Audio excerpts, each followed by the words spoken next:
Chapter 821. The Truth. _6. 2,000 yuan? At this time, an ordinary family would need about 10 years to earn 2,000 yuan. Grandma Wu got a fright. Well, will they give it? Wu Jinjin said, if they don't give it, then don't marry off. Anyway, my brother doesn't even want to marry Yin off yet. Besides, Yin is so beautiful. She might meet someone even better later on. In actuality, Wu Jinjin was well aware that since that household was willing to offer a house to take a bride, it meant they were not lacking those 2,000 yuan. 2,000 yuan was a huge amount for him, but for well-off families, it can be managed. Grandma Wu nodded, thinking Wu Jinjin made a lot of sense. Wu Jinjin continued, Mom, I'm Yanyan's aunt, and I held her when she was little, you see. If this deal goes through, shouldn't you give me some benefit? Grandma Wu then said, Isn't your family living quite well? Why care about such a little money? What well? Wu Jinjin said, My mother-in-law is totally unreasonable. Plus, since I come from another place, she looks down on me. She always gives me these looks. Also, when I got married back then, you asked for an 80 yuan bride price from their family, but didn't prepare even a basic dowry for me. My mother-in-law constantly uses that to mock me, mentioning how much dowry this or that family provided. Dowry items often included a wash basin, a comb, a mirror, and a chamber pot. In an age where flush toilets hadn't yet become common, chamber pots were a daily necessity. For ordinary families, even the poorest would prepare these essential dowry items. Slightly better off ones would even buy chests, nightstands, and dressing tables as dowry. But the Wu family was too poor, and as Wu Jinshu was not well, Grandma Wu, after asking for the hefty bride price of 80 yuan, hadn't prepared any dowry items for Wu Jinjin. Knowing she hadn't handled things properly back then, Grandma Wu sighed and said, Jinjin, you've suffered a lot at the Li family over these years, but I had no choice. You know our situation. Let's not talk about the past, Wu Jinjin said.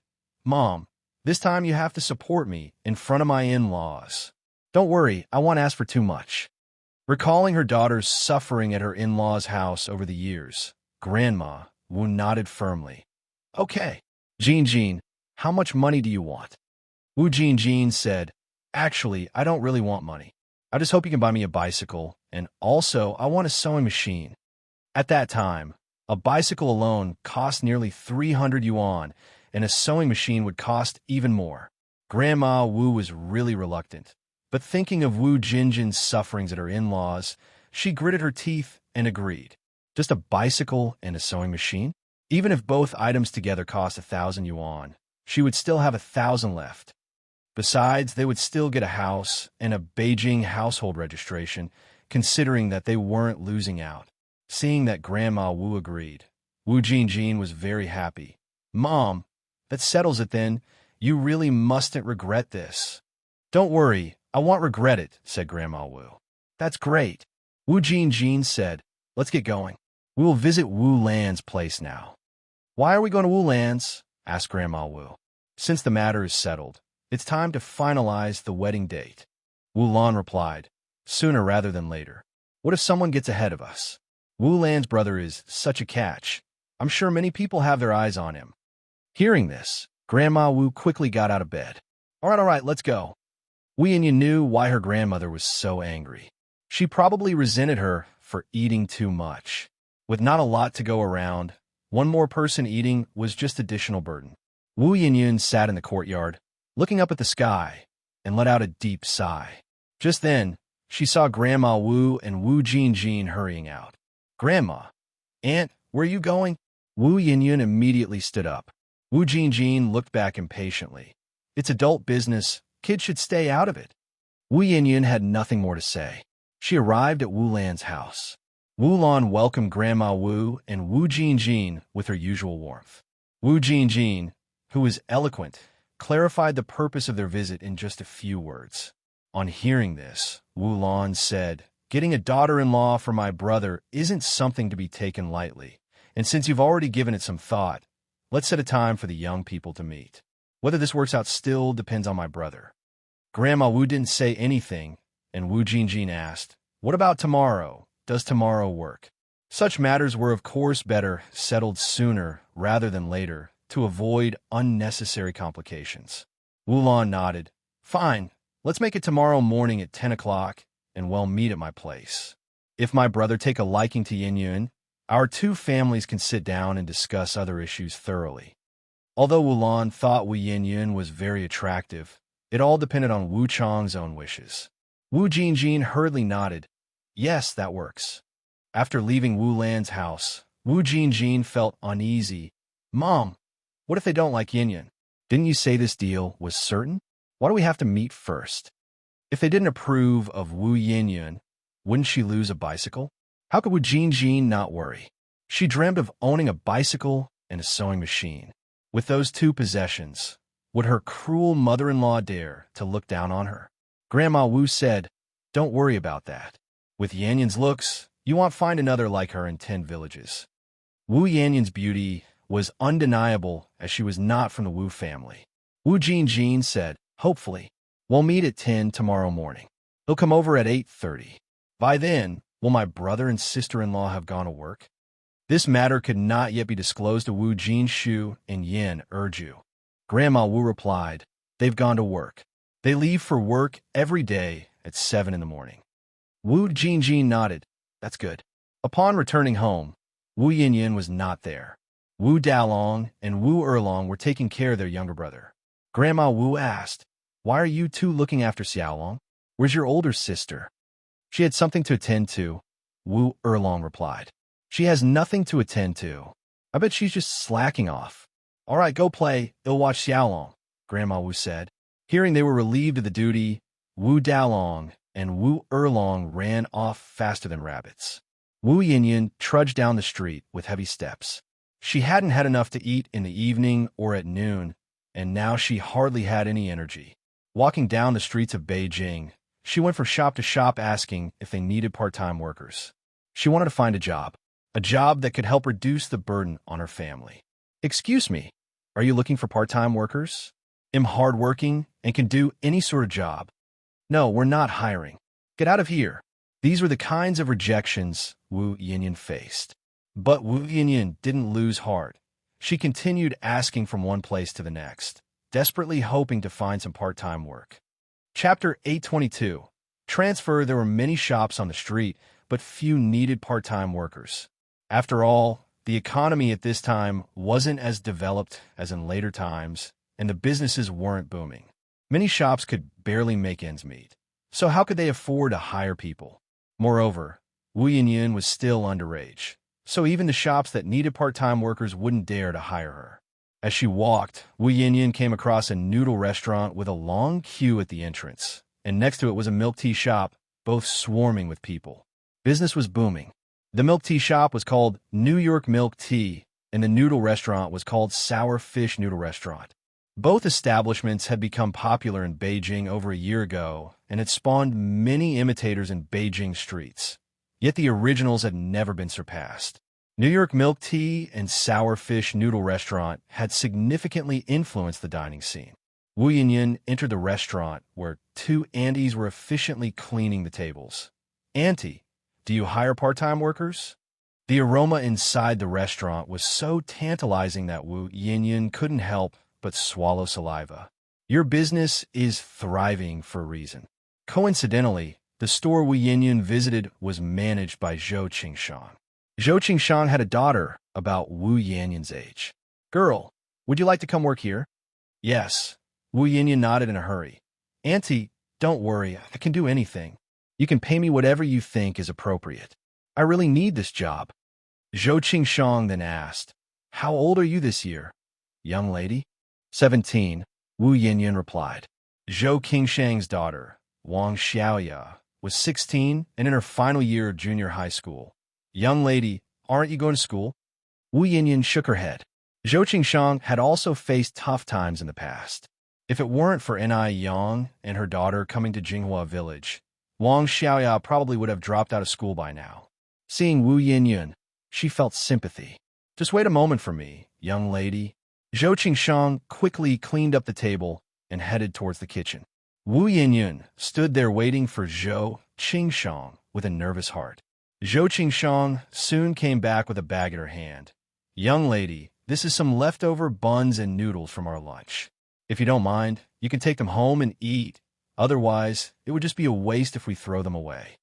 Thank you, Auntie. Wu Yinyan took the bag with both hands. Wu Yinyan continued. Young lady, we have never hired part-timers before, and I'm not sure if the boss will hire you. Come back tomorrow afternoon at 2 o'clock, and the boss will be here.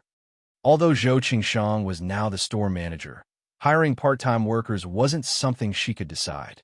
Even more so since Wu Yinyan wasn't of age yet. She was afraid of causing trouble for an Aiyang. Auntie, thank you. Thank you. Wu Yinyan held the bag and kept bowing to Zhou Qingshang. You're welcome, Zhou Qingshang replied. You should head back now and come again tomorrow. Wu Yinyan left with the food in hand. Zhou Qingshang had given a lot. There were 10 meat buns and a large bag of soup noodles. Actually, these foods were not leftovers from lunch, but were bought by Zhou Qingshang herself. Looking at Wu Yanyan's condition, she knew she hadn't eaten enough. Zhou Qingshang had also experienced being hungry before and knew how painful that could be. Wu Yinyan was very hungry and couldn't resist eating a meat bun as she walked. The meat bun was truly delicious, bursting with juice at each bite. The flavor of the meat bun lingered in her mouth. Wu Yinyan ate 3 buns in a row before gradually regaining her strength. Just then, a car suddenly rushed around the corner. Screech! The sharp sound of an emergency brake echoed, and Wu Yanyan's face instantly turned pale, frightened, and collapsing to the ground, the noodles scattering everywhere. Fortunately, the car stopped just 0.1 millimeters away from her. Wu Yinyan swallowed nervously, thinking she was about to be hit a moment ago. Go and check.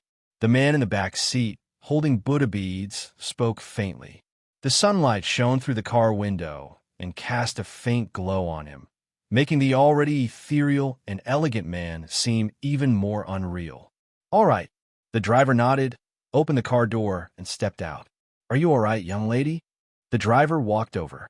Wu Yinyan couldn't care less about herself, crying out in distress. My noodles, my noodles. Those noodles were enough for a meal for a family, but now they were all spilled. Chapter 823, Transfer_2. Bright sunlight cast her profile in a pale and delicate light. The man inside the car glanced back and just happened to catch this scene. He raised an eyebrow slightly, lowered the car window, and called out, Xiaoqing. Upon hearing this, the driver immediately ran over. Boss Du twirled Buddha beads in one hand and took out a banknote from his wallet with the other. Give this to her. All right. Xiaoqing took the banknote and walked over to Wu Yinyan. Young lady, stop crying and get up. This is from our boss Du. Take it and go buy yourself a new bowl of noodles and buns. Before her eyes was a blue 100 yuan bill. The most common bills people saw at that time were the 10 yuan ones, also known as Big Unity.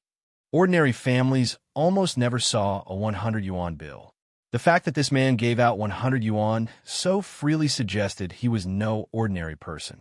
Seeing that Wu Yinyan had no reaction, Xiaoqing stuffed the money into Wu Yanyan's hands and got back into the car. Wu Yinyan hurriedly lifted her head and saw a gentle and elegant profile through the fleeting car window. He was dressed in old-style traditional clothes, looking straight ahead, his handsome features set against a cool, snowy aura. Such people, who appear so cultivated, are actually the hardest to deal with. Wu Yinyan clutched the banknote tightly in her hand. Their family was indeed short on money at the moment. With this large sum of 100 yuan, they could do a lot. The streets bustled with people. After the black car disappeared, only Wu Yinyan remained sitting on the ground. A few stray dogs and cats ran over from not far away, quickly clearing the food remnants on the ground. Everything returned to normal as if nothing had happened. Wu Yinyan stood up from the ground and limped towards a grain and oil shop. She bought 100 pounds of rice in one go, along with 10 pounds of sesame oil, 50 pounds of flour, spending a total of 30 yuan. The shopkeeper even personally delivered these items to the Wu family. It may seem like a lot of goods, but with so many people in the Wu family and their appetites larger at that time, these items wouldn't last very long, at most half a month. When Wu Yinyan returned, Wu Jinshu and Yin Erju had already come back. Seeing the shopkeeper carrying bags of rice and oil into their house, Yin Erju pulled Wu Yinyun aside with a puzzled look. Xiaoyan, what's going on? Mom, this is for you. Wu Yinyun handed the remaining 70 yuan to Yin Erju and briefly explained the afternoon's incident. Yin Erju and Wu Jinshu paled when they heard that Wu Yinyun had almost been in a car accident. Xiaoyan, are you all right? Wu Yinyun shook her head. Mom and Dad, don't worry, I'm fine. That's good, Yin Erju continued. But you need to be more careful in the future, especially when crossing the street. You can't be this lucky every time. Wu Jinshu said, your mother's right. You can't be this lucky every time. What if the car had hit you badly? How would our family cope? We can earn money back, but you have to understand that no amount of money can buy back a life. What's priceless in this world? Life is priceless. Wu Yinyun nodded. Mom and Dad, I understand. Wu Erlong added from the side. Mom and Dad, with this money, can sister go to school now? Yin Erju gave a bitter smile. How could this money be enough? Just the tuition for one semester was 98 yuan, plus miscellaneous fees and food. It all added up to 138 yuan. That was why in the 1980s, so many dropped out after middle school. Wages were low. To send one child to school could deplete a family's entire savings. Not like later generations, where 9 years of compulsory education was fully implemented. Not only was school free, there were scholarships and subsidies for students in need. Thus, those who lived through this era were very frugal in later times. Wu Dalong continued. Is it enough for Erlong and me to go to school? Not enough. Yin Erju shook her head, then said, but don't worry, Dalong Xiaolong. Mom and Dad will work hard and provide for your schooling. It's just a matter of time before they could save enough for tuition. Just then, Granny Wu happened to overhear Yin Erju's statement, retorted, with what you and Jinshu earn, it wouldn't be enough even if you saved for 10 more years. Yin Erju and Wu Jinshu together earned less than 20 yuan a month. The rent was 10 yuan a month. Their meager income barely covered the family's expenses, and they still dreamed of affording their children's education. Chapter 824, Transfer_3. Dream on. The family was already living like this. Yet Wu Jinshu stubbornly refused to marry off his daughter. He didn't even consider his own abilities. Fortunately, she was still clear-headed and able to make decisions for the household. Otherwise, Wu Jinshu and Yin Erju would have dragged the whole family down. Upon hearing this, Yin Erju's expression darkened. Then she said, Mom, are you hungry? We'll go cook some dinner. Tonight, we'll have aromatic white rice. In later generations, rice was a common food, but in this era, struggling families could hardly afford a meal of white rice. Yin Erju's family normally only ate coarse rice. Coarse rice, meant for feeding chickens and ducks, was hard and astringent, choking the throat and causing pain. And even this coarse rice wasn't enough to go around. Grandmother Wu glanced at Yin Erju. Where did the money come from to buy white rice? Yin Erju explained the situation to Grandmother Wu. Grandmother Wu said, just 100 yuan makes you this happy? Wu Yinyun could exchange for a small Western-style house, plus 2,000 yuan. How happy would Yin Erju be then? After Grandmother Wu left, Yin Erju tugged at Wu Jinshu's sleeve. Why do I feel like Mom was a bit strange today? She didn't even care about 100 yuan. If others heard, they might think our family is rich. Wu Jinshu wasn't concerned. That's just how my mom is, probably just in a bad mood today. Yin Erju didn't dwell on it and turned to Wu Yinyun. Xiaoyan, go rest for a bit. He'll make dinner today. Wu Yinyun rolled up his sleeves. Mom, you've been tired all day. Let me do it. Yin Erju smiled and said, Mom's not tired. You, on the other hand, must have been really scared by that car just now. Go rest. You've been working hard these days too. Unable to argue with Yin Erju, Wu Yinyun reluctantly went to his room to rest. That evening, Yin Erju steamed a large pot of rice and also fried a plate of sesame oil vegetables and cooked a big bowl of sesame oil egg soup. The children ate very happily. Wu Yinyun also unusually had a full meal that shocked him, especially since Grandmother didn't give him any looks during the meal. He felt surprised and somewhat pleased. After all, he was still a teenager. He wanted to eat his fill too. Who would want to experience the pangs of hunger? The next morning, Wu Jinshu and Yin Erju went to work together. Grandmother Wu approached Wu Yinyan. Yinyan, let Dalong and Erlong keep an eye on Xiaolong. You come with me. Wu Yinyan nodded. Grandma, where are we going? You don't need to worry about that. Grandmother Wu continued. Well, leave when your aunt comes. Oh, Wu Yinyan didn't ask further. Soon, Wu Jinjin arrived. Wu Jinjin was always neatly dressed, regardless of the occasion. Especially today, she had even brought out clothes preserved for special occasions and wore a pair of silver earrings she donned only during the new year. Yin, I brought a dress for you. Try it quickly to see if it fits. If it does, put it on and we'll go. Wu Jinjin handed a water-red dress to Wu Yinyan. Wu Yinyan was stunned. Aunt, is this for me? Wu Jinjin was a very dutiful and filial daughter, but not a good aunt. She didn't like Wu Jinshu's children at all, whether it was Wu Dalong, Wu Xiaolong, or Wu Yinyan. She never cared for any of them. From their childhood, she never once bought them candy. Whenever she brought something over, it was always secretly given to Grandmother Wu. Wu Yinyan was surprised when Wu Jinjin suddenly offered her a dress. Wu Jinjin smiled and said, Look at you asking such questions. If it's not for you, who else could it be for? Go change quickly, we have to go out soon. Convinced that the dress was for her, Wu Yinyan went back inside the house to change. After Wu Yinyan left, Grandmother Wu expressed her dissatisfaction. You work hard for your money. Why waste it buying clothes for her? It's not bought. This dress belonged to Jian Li when she was younger, Wu Jinjin replied. Jian Li was Wu Jinjin's sister-in-law. Upon hearing the dress was an old one that didn't cost money, Grandmother Wu finally relaxed. After a moment, Wu Yinyan came out dressed. Wu Yinyan was unlike the rest of the Wu family. She was tall and, even though she was only 17, she had already reached a height of 165 centimeters, surpassing Wu Jinjin by more than a head. Chapter 825, Transfer_4. Although the water-red color had faded to nearly white, it surprisingly looked good on Yinyan. Jinjin said, It really is true. Clothes make the man, and saddles make the horse. Our Yinyan is a grown lady now. Such a beautiful maiden. Wulan had no reason to look down on her. It looked like her bicycle and sewing machine might just be within reach after all, Jinjin thought, her smile growing brighter. Yinyan tugged at her skirt uneasily. Auntie, perhaps I should change out of this. It's not convenient for working. There's no need, just wear that. Jinjin grabbed Yanyan's wrist. Today you don't have to do any chores. Let's go then, it's almost time, Grandma added.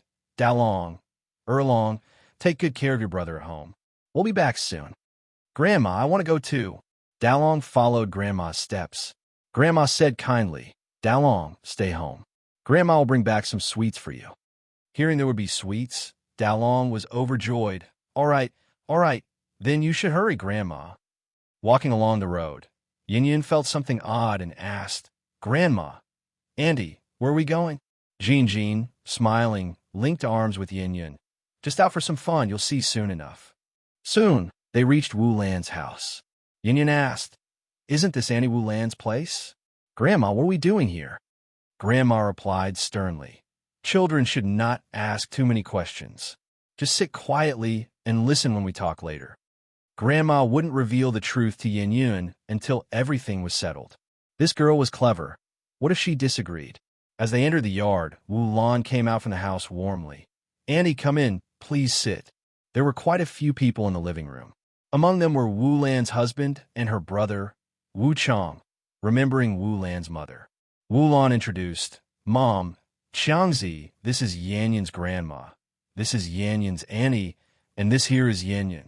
Jinjin was especially good at handling situations, and she immediately started greeting everyone. Feeling several pairs of eyes scrutinizing her intensively, Yinyan became noticeably nervous, her hands tightly wrung together. Actually, Wu Chong had been rather reluctant to come today. Because Wu Lan had said the girl was just a countryside lass, he thought, how pretty can a village girl be? But he hadn't expected Yinyan to be so attractive. Wu Chang immediately stood up. So this is Yin? You must be tired from the long walk. Please have a seat. Wu Chang, at 35, didn't need to work because his family owned over 30 properties. His days were spent playing card games and collecting rent, living a practically idyllic life. This led to a drastic alteration in his appearance. He had a beer belly, a bald head, and a greasy face, looking much older than his actual age. Wu Lan and their mother felt reassured seeing Wu Chang act like this. He must be interested. Otherwise, why would Wu Chang be so enthusiastic? Though Wu Chang wasn't much to look at, his financial situation was solid. Despite having met numerous girls, none had interested him. Finally finding one that satisfied him, their mother heaved a great sigh of relief. And not only was the girl pleasing to Wu Chang, but she also greatly satisfied the mother-in-law. She was beautiful and seemed easy to handle. As a mother-in-law, she didn't want a strong-willed daughter-in-law. If she ended up with such a daughter-in-law, instead of being taken care of, she would be the one catering to the daughter-in-law. Jin and Grandma, sensing the situation, urged Yin to sit down. Xiaowu says sit down, so quickly take a seat. Yin had never experienced anything like this, but she vaguely understood that today's visit was far from a simple courtesy call. There was definitely something else going on. Yin felt uneasy, especially unable to endure Wu Chang's blatant stares. She had barely touched the sofa when she quickly stood up. Grandma, Annie, I have something to do. I need to go back. After saying that, she left the place as if escaping. Although Wu Lan's house was as splendid as a palace, it made her feel suffocated. It was only after running outside that Yin could finally breathe more easily. Grandma was livid. Chapter 826, Transfer_5. This wretch, how she embarrasses her. Does she think she's such a hot commodity that no one else will do but her? Wu Chang looked at Wu Yanyan's retreating figure. Why did she leave? With his conditions, how could Wu Yanyan not be impressed? Wu Jin said with a smile, trying to smooth things over. Our Yanyan has never been in a match before. It's her first time riding the wedding sedan. She's just shy, Xiao. Please don't take it to heart. She's quite satisfied with you. Hearing this, Wu Chang breathed a sigh of relief. Well, that's good. Wu's mother glanced at Wu Jin and said indifferently, Can you speak for your niece? When Wu's mother was not retired, she was the head of the local district. She was always serious and had a thorough way of addressing issues. This matter isn't so simple. Wu Jin smiled and said, Auntie, I can't decide on this matter, but my mom can. Yin is my mom's granddaughter. Upon hearing this, Wu's grandmother immediately agreed. Yes, I can decide on this. Wu's mother continued. Our Wu family has always been clean and keen. We never do things that trouble others. It's either a yes or a no. Forced melons are never sweet. Our family has money. What kind of daughter-in-law can't we find? Wu's mother is a respectable person. She definitely doesn't like doing things that can't be put on the table. Wu's grandmother agreed. Yes, you are right. Rest assured, even though I am old, I can still handle this. Wu's mother continued. Although you are the girl's grandmother, this matter still needs to be approved by your son and daughter-in-law, right? Wu's grandmother couldn't respond to this, because Wu Jinshu and Yin Erju didn't know anything about this matter. Wu Jin hurriedly chimed in with a smile. Auntie, they'll just tell you the truth. The situation in our family is rather complicated. Yin isn't my brother and sister-in-law's biological daughter. Yin was picked up by my mom from the mountains, and it was my mom who raised her from infancy. She has no connection with my brother and sister-in-law, so as long as my mom agrees, it's settled. Wu's grandmother was startled. In her heart, she silently gave Wu Jin a thumbs up, truly her own clever daughter, quick to react, lying without a draft. Hearing this, Wu's mother nodded. I see. Since she isn't her own and was raised solely by the elderly lady, then this matter should be easier to handle. Wu Chang nudged Wu's mother. Wu's mother knew what her son meant and continued. You all know the situation of our family. Xiangzi now has 2 daughters. The young lady, if married into our family, doesn't need to do any work. She just needs to take care of me and the 2 children, and of course, cook. and do Qiang's laundry.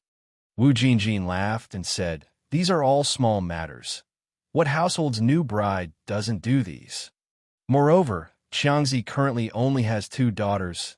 It certainly won't work for them not to have a son. After all, we Wu family are not short of money. I mean, no matter how many children, we must have a boy to carry on the Wu family line. Whenever, wherever, there are always those who value sons over daughters. Daughters take their husband's name when they marry. Sons bring in wives who take their name, continuing the lineage." Exactly, exactly, Wu Jinjin laughed. Aren't we women born to bear sons and raise children for our husband's family? What's wrong with having a few more children? Wu's mother nodded and continued. Moreover, Qiang's age is also a factor here. The sooner it's done, the better, as long as the 2 young people are willing. The longer the delay, the more dreams in the night. It's not easy to find the right person. Wu Jinjin said, "Auntie, fundamentally there are no problems with what you've said. However, since you've spoken to this point, let's be frank. They'll also speak on behalf of my mom and state our family's conditions." "Go ahead." Wu's mother took a sip of tea. Wu's grandmother watched Wu Jinjin, who was articulate and clever, feeling a deep sense of pride. Luckily, she had such an excellent daughter to stand up for her. Wu Jinjin continued, "Aside for the household registration and small Western-style house your family agreed to up front, our family also wants a dowry of 3,000 yuan. 3,000 yuan? Wu's grandmother looked at Wu Jinjin, surprised. Wasn't it agreed it would only be 2,000 yuan? How did it suddenly become 3,000? Wu Jinjin gently patted Wu's grandmother's hand, signaling her not to be surprised. Chapter 827, Transfer_6. She had figured it out. The Wu family was not short of money at all. Since they weren't hard up, of course, she had to ask for more. Such lavish wealth only came once in a lifetime. Hearing this, Wu's mother placed her teacup on the table and gently tapped it. "Are you selling your daughter or marrying her off?" Country folks are country folks indeed. When it comes to marrying off a daughter, they don't beat around the bush. Even if she wasn't their own flesh and blood, did it have to be this ruthless? At this time, in Beijing, when an ordinary family took a bride, the most they'd offer was 500 yuan as a dowry. But their demands were different, wanting both a house and money. As soon as they opened their mouths, it was 3,000. Wu Jinjin said with a smile, "Auntie, what you said is a bit harsh. As the saying goes, a match made in heaven is tied with a thread. If our Yin Yun and Xiao truly have no fate, then there is nothing we can do as family members." She meant they were ready to call the whole thing off. Wu Chang panicked as soon as he heard this. "We are fated. Yin Yun and I are very much fated. I agree to the 3,000.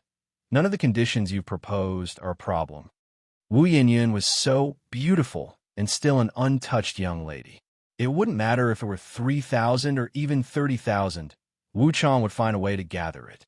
Wu's mother inwardly rolled her eyes at Wu Chang, frustrated with his lack of resolve.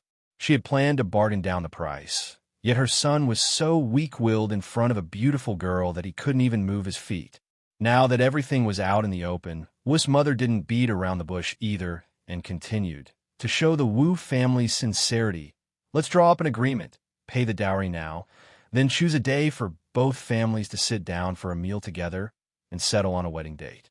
As for the house, your family can only move in after the young couple is married."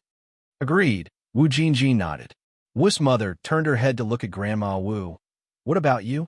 Do you see any issues?" Yin Yun had been raised by her hands after all, and Wu's mother felt it necessary to ask for Grandma Wu's opinion. Grandma Wu said, "I have no objections." They were willing to pay so much, offer a house, and move the household registration. What could she possibly object to? Wu's mother had come prepared today. She took out 3 stacks of RMB from her bag. "Here is 3,000 yuan. Let's write up an agreement and consider this matter settled." Good, good, Grandma Wu nodded. Both Grandma Wu and Wu Jinjin were illiterate, so how the agreement was drawn up was entirely up to Wu's mother and Wu Lan. They only had to press their fingerprints as confirmation. It wasn't until they left Wu Lan's house that Grandma Wu still felt somewhat surreal. "Jinjin, Does our family really own a 2-story Western-style house with a yard now? Of course it's real. Wu Jinjin nodded. Not only that, you now have 3,000 yuan in your pocket too. Grandma Wu felt her pocket.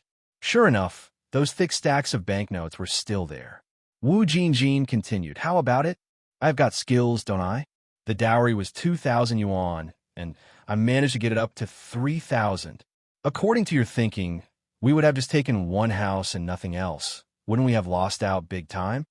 A full 3,000 yuan. What ordinary family could have so much money? Wealthy people really are different.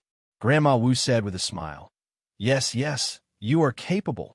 No wonder they say a daughter is a mother's little padded jacket. Wu Jinjin went on, Mom, now that we also have money, let's go buy a bicycle and a sewing machine, shall we? Sure, let's go now. A bicycle and a Singer's sewing machine together cost over 1,100 yuan, but Grandma Wu wasn't hesitant to pay. After Wu Yinyin got home, she changed out of her long dress and into her usual clothes with patches. It wasn't until the afternoon that Grandma Wu returned with a smiling face, holding 2 roast chickens in her hands. Dalong, Erlong, come and have some roast chicken. Grandma Wu called Wu Dalong and Wu Erlong over to eat the roast chicken. As soon as they heard there was roast chicken, the 2 little ones were over the moon and immediately ran over like crazy. Wu Erlong tore off a chicken leg. They'll bring this chicken leg to Big Sister to eat. Wu Grandma's face darkened. You are not to give it to her. Just now, Wu Yinyin had made the Wu family lose face, and Grandma Wu hadn't calmed down yet. At that moment, Wu Yinyin came over holding a dress. Grandma Wu quickly hid the roast chicken. What are you doing here? Wu Yinyin placed the dress aside. Grandma, I can't accept this dress. Please return it to Auntie. Wearing that dress never sat right with her. You were given it.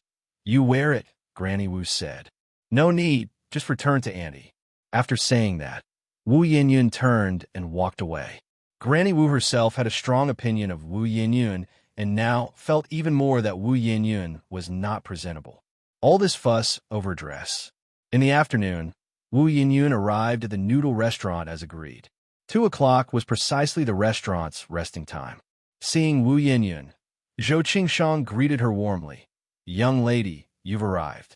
Auntie, Zhou Qingshang continued, coming quick, our boss is inside. Wu Yinyin followed Zhou Qingshang inside. Just as she walked in, Wu Yinyin saw a familiar figure, Yang Yang, and Ai Yang was also a bit surprised and said with a smile, Aunt Zhou, is this young lady the one you mentioned was coming to apply for a job?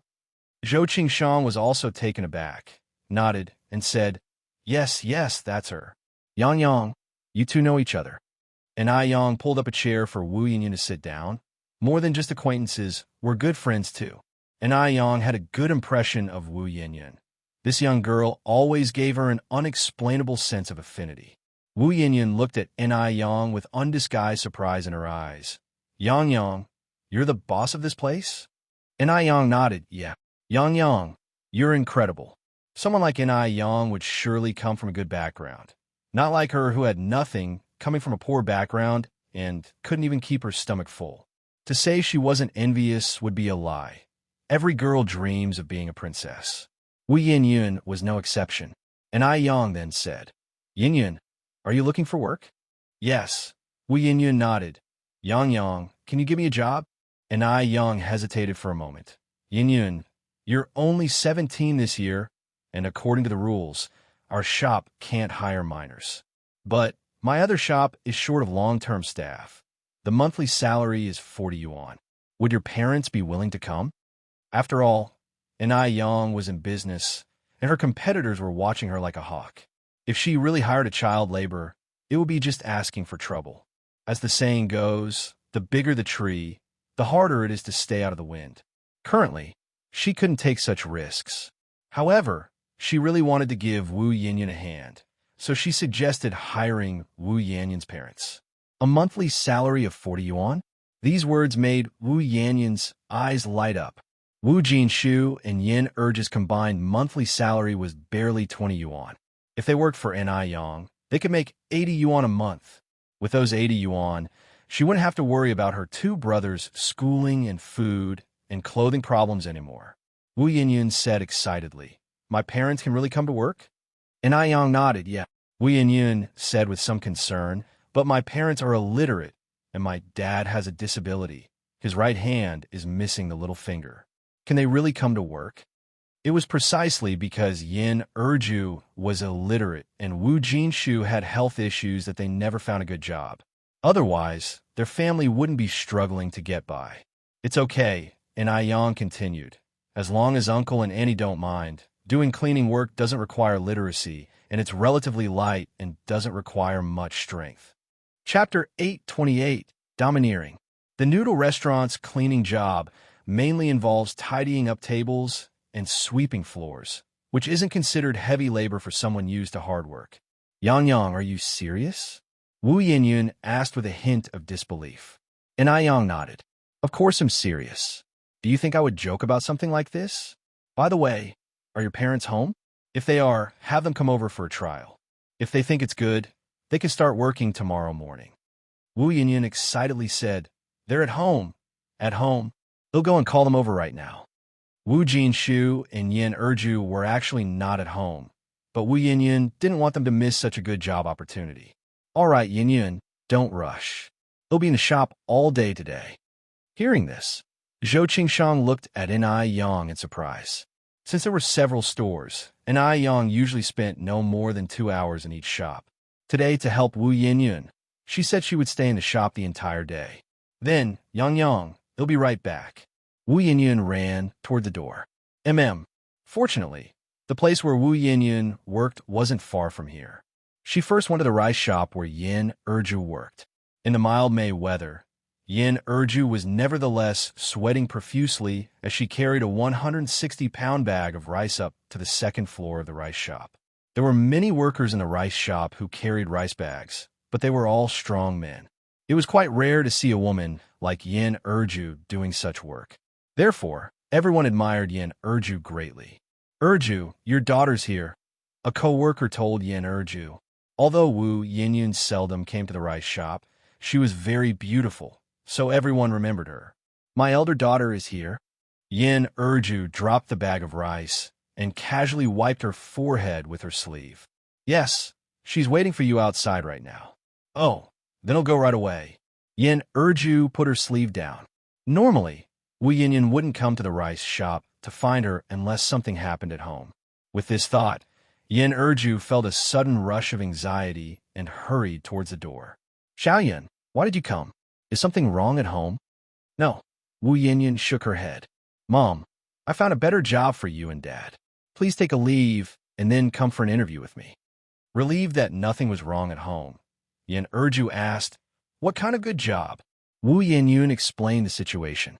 Upon hearing this, Yin Erju said in surprise, Really? 40 yuan a month? Working in a rice shop, struggling day in and day out, she barely earned a bit more than 10 yuan a month. And now, simply cleaning could earn her 40 yuan a month? At that time, even educated people working in factories were only earning 30 yuan a month. Could she, who couldn't recognize a single written character, really earn a monthly salary of 40 yuan? Really? Wu Yinyun nodded confidently. Mom, let's hurry and go find Dad. Yin Erju hesitated, still somewhat incredulous. Xiaoyan, you're not being fooled by someone, are you? Wu Yinyun smiled and said, Yang isn't a cheat. She's the one who invited us to eat dumpling soup last time and gave me 13 yuan. Upon hearing this, Yin Erju believed her by 70 to 80% and took off her work apron. Then I'll ask our boss for leave right now. Yin Erju successfully took her leave. Let's go quickly. Mother and daughter arrived at the construction site where Wu Jinshu worked. Wu Jinshu, upon hearing about the job, was also somewhat incredulous. He only earned a few cents for a whole day's work at the construction site. A monthly salary of 40 yuan was undoubtedly great news. The three of them hurried to Yang's noodle restaurant, all in less than an hour. Yin, here you are. These must be your uncle and aunt?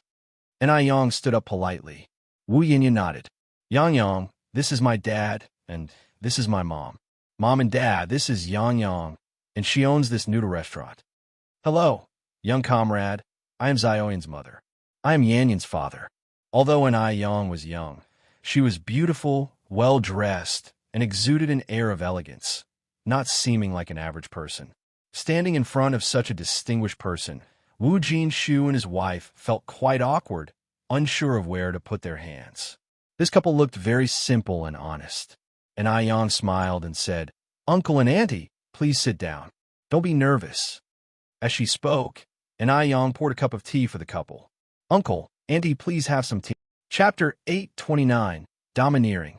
_2. Thank you. Thank you, we're not thirsty," Yin Erju said nervously as she slightly bowed. And Yang continued, "How old are you two this year, Uncle and Auntie?"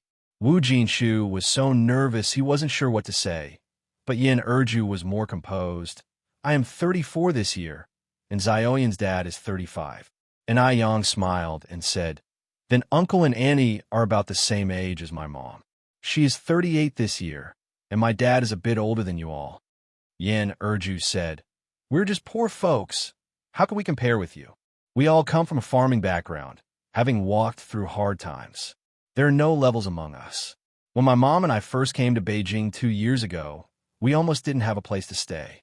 Luckily, we met a kind soul on the train who provided us a foothold," and Yang said. Hearing Yang say this, the nervousness in Yin Erju's heart lessened considerably, and she was also somewhat surprised. She had not expected that Yang was also a farmer's daughter. Yin Erju wasn't the only surprised one. Wu Yinyun was as well. Especially Wu Yinyun, who had always assumed that Yang came from a wealthy background. She had not expected that Yang's past was just like hers. In just 2 years, Yang had achieved so much. She was truly impressive. "Where are you originally from?" Yin Erju asked, and Yang smiled slightly. "We're from Dam Village." Dam Village? A delighted expression appeared in Yin Erju's eyes. "You're from Dam Village? We're from Haiqing too, and we live in a village right next to yours." In the vast sea of people in Beijing, it's not easy to come across someone from the same hometown. And Yang was a bit surprised as she said, "Really?" Seeing that Yin Erju and the others were getting more relaxed, and Yang continued, "Uncle and Auntie, Yin has already talked to you about the salary, right? 40 yuan a month, work 6 days, and rest 1. So you have 4 rest days each month. You'll also receive benefits during the Dragon Boat Festival, Mid-Autumn Festival, and Spring Festival. There are rest days and benefits too. This treatment is really too good." Yin Erju was a bit amazed. She hadn't expected the salary to be so high and to still include rest days. And Yang nodded. "Uncle and Auntie, if you agree, come along with me now to see the work environment." "We agree. Of course we agree." Yin Erju nodded eagerly.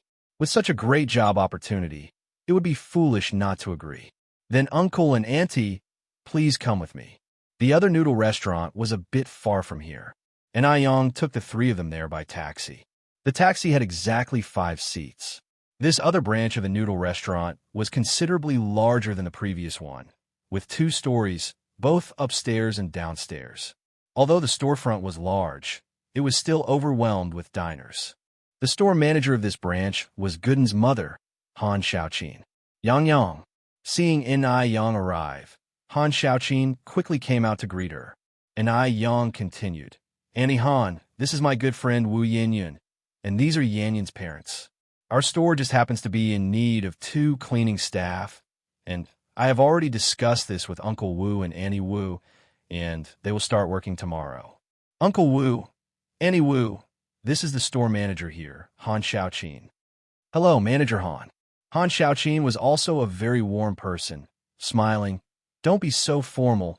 There's no need for such rules here. Just call me Xiao Han. Come in and get acquainted with the work environment. Actually, the job of cleaning is very easy, just wiping the tables and sweeping the floors." Everyone followed her in. The store already had 1 cleaning lady. After looking around the store for a while, Yin Erju and Wu Jinshu felt completely stress-free. Cleaning here was just like doing housework. Being farmers themselves, this kind of work was nothing to them, especially since the salary at the store was so high. After confirming there were no issues with the job, the couple signed their contracts with Han Xiaoqin. Even when they got home in the evening, Yin Erju and Wu Jinshu were still a bit dazed. Jinshu, did we really find a job that pays 40 yuan a month? Really? Wu Jinshu nodded, pulling out the contract from the bag. Look, we've even signed the contract. Yin Erju, overwhelmed with joy, didn't know what to say and just clung to Wu Jinshu's wrist. Jinshu, how much will our combined salary be then? It'll be 80. Wu Jinshu answered. 80. Yin Erju laughed out loud with joy. 80. With these 80 yuan, we can send all 3 kids to school and never have to worry about not having the rent money again. Chapter 830, Domineering, _3. A month is 80 yuan. A year is 960 yuan. In the past, they could only earn a bit more than 200 yuan a year, and now it has increased nearly 5-fold. Seeing how happy her parents were, Wu Yinyin was also very happy. What made her happy was that she could finally go to school. Her parents no longer had to worry about making a living in the future. For a poor family, education is the best way out.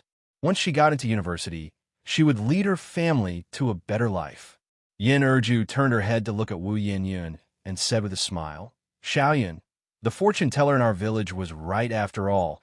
You are the auspicious star reincarnated from heaven, capable of bringing good fortune to our family. Wu Yinyin replied, Mom, that's all superstition. I think we really ought to thank Yang. If not for her, you and Dad wouldn't have found such a good job.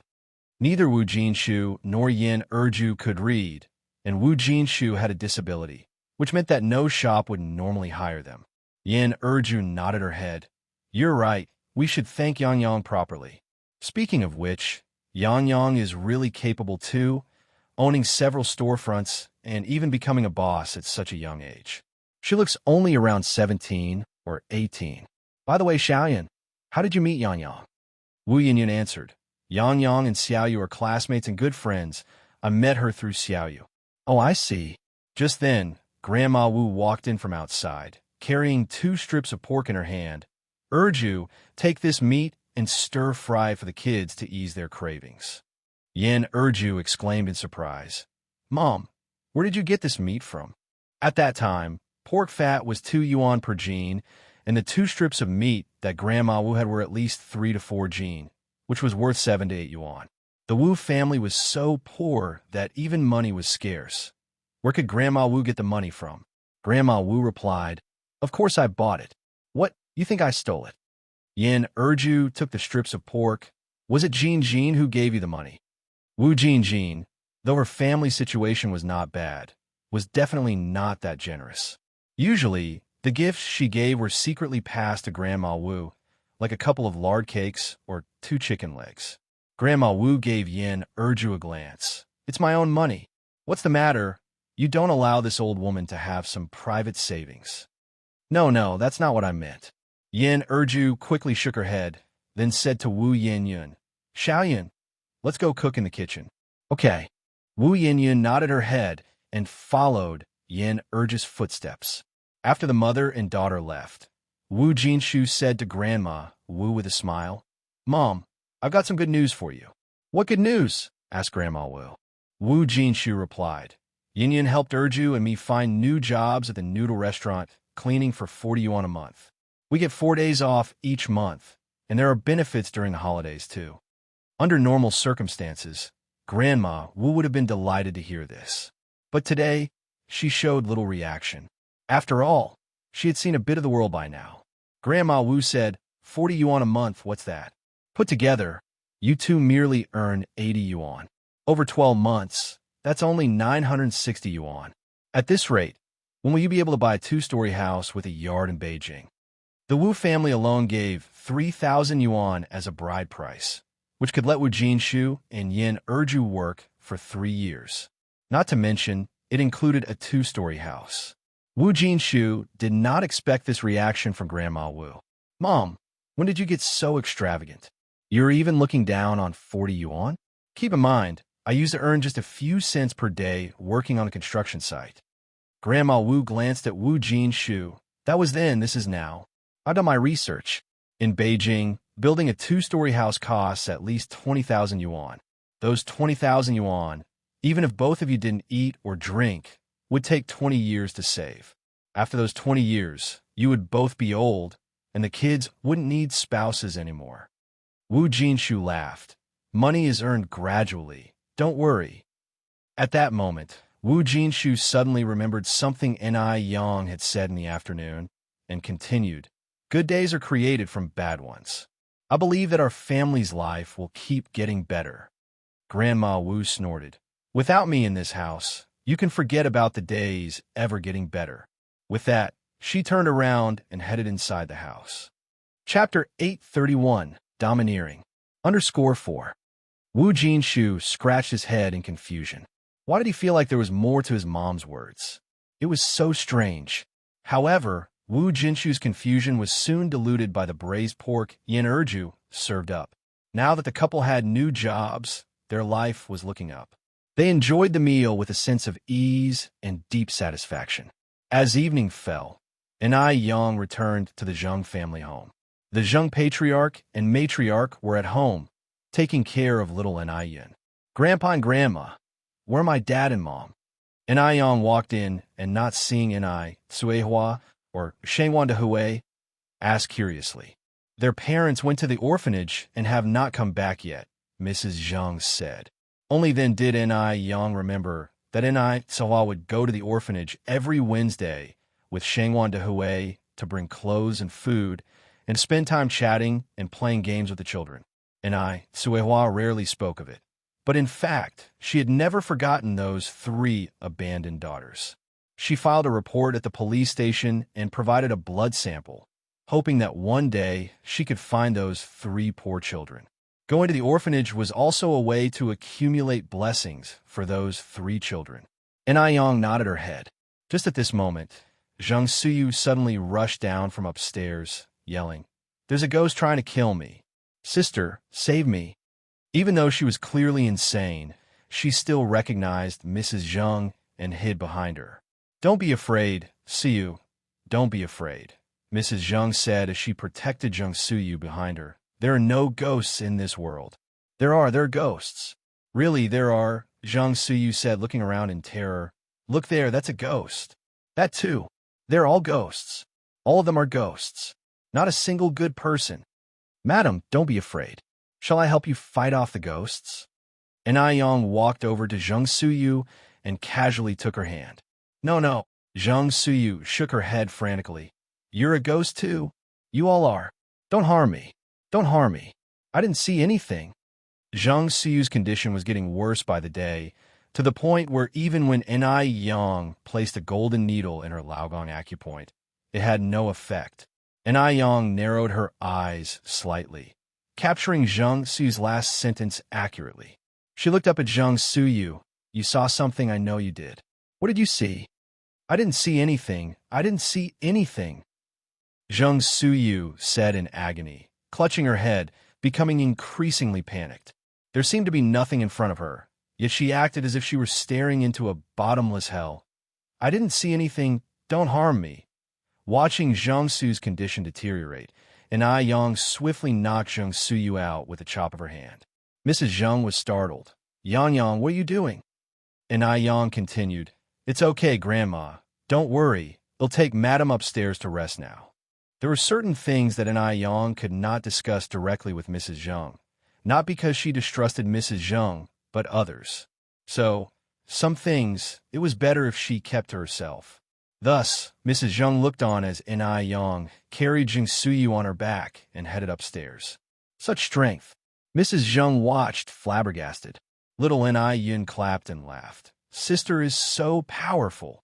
After bringing Zheng Suyu upstairs and covering her with a blanket on the bed, Ni Yang realized that Zheng Suyu's hysteria was becoming more severe. She needed to figure out the 13 ghost gates acupuncture techniques soon. Judging by what Zheng Suyu had said today, she most definitely knew some secret. The next day, Wu Jinshu and his wife Yin Erju went to work at the noodle restaurant. Both of them were honest people who greatly valued their jobs. They cleaned meticulously, never slacking even a bit, and they were friendly to boot. The other employees at the restaurant also took quite a liking to these 2 new colleagues. Wu Jinshu and Yin Erju used to settle for hard steamed buns they brought with them for lunch when they worked before, but now the restaurant not only provided free lunch, but also a very generous one at that. There was a lunch menu posted in the restaurant.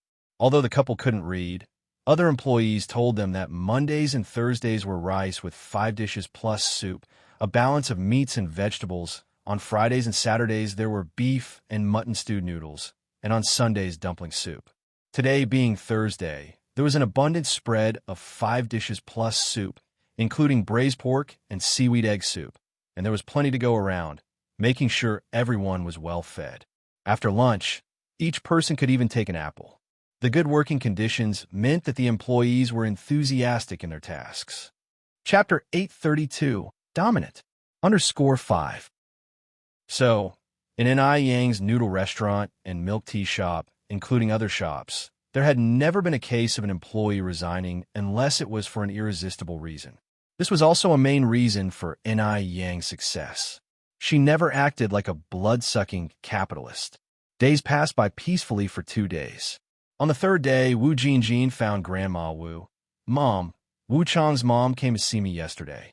Grandma Wu was shaking out new clothes she had bought for Wu Jinshu and her 2 grandsons. What did she want? Wu Jinjin, speechless, said, "You did take 3,000 yuan from her. What do you think she wants? Who takes money and doesn't do anything?" Only then did Grandma Wu remember that she had arranged a marriage for Wu Yinyun and had taken 3,000 yuan from them. Right. If you didn't mention it, I would have almost forgotten about this matter. She had been too happy these past few days. Wu Jinjin continued, "Have you told my brother and sister-in-law about this?" "Not yet." Grandma Wu shook her head. Wu Jinjin became anxious. "Why haven't you said anything? Wu Chang's mom is eager to meet." Only then did Grandma Wu realize the urgency. "Jinjin, how do you think I should tell them?" Wu Jinjin said, "Just say it however. It needs to be said sooner or later. It's not a big deal. Wu Chang's family gave us so much stuff. My brother and sister-in-law might be thrilled." Grandma Wu nodded. "Yes, you are right. What did Wu Chang's mom say? When does she want to visit?" Wu Jinjin continued. "The 18th of this month would be good." "The 18th of this month?" "There are only a few days left. Today is already the 15th. Grandma Wu said. Wu Jinjin smilingly said, "After all, Wu Chang is also getting on in age, and his mom is anxious to have grandchildren. It's normal for her to be a bit anxious." Grandma Wu nodded. Today, since the couple was not working, after Wu Jinjin left, Grandma Wu took out the new clothes she had bought for the 2 children and Wu Jinshu. "Jinshu, these are for you and the kids." Wu Jinshu was surprised. "Mom, did you buy these for me?" Grandma Wu nodded. Yin Erju was even more puzzled. Where did Grandma Wu get so much private money from? But as a daughter-in-law, it wasn't appropriate for her to ask directly. Seeing the new clothes, the 2 children were ecstatic. Wu Jinshu continued, "Mom, did you really buy these? The fabric looks quite good. These must have cost a good amount of money, right?" Grandma Wu didn't directly answer Wu Jinshu's question, but instead said, "Try them on and see if they fit." Wu Jinshu put the clothes on the table. "Mom, tell me honestly what's going on with these clothes? Otherwise, I won't try them on." "I bought them with private money," Grandma Wu said. Wu Jinshu sensed something was amiss. "These clothes must cost at least 10 yuan. Where did you get so much private money? You don't need to worry about that." For a moment, Grandma Wu hadn't figured out how to explain the situation to Wu Jinshu and Yin Erju. "Mom, lately you've been buying meat and clothes. Tell me honestly, where is all this money coming from?" Wu Jinshu suddenly became serious. Grandma Wu shivered inexplicably and stood up. "Come with me for a moment."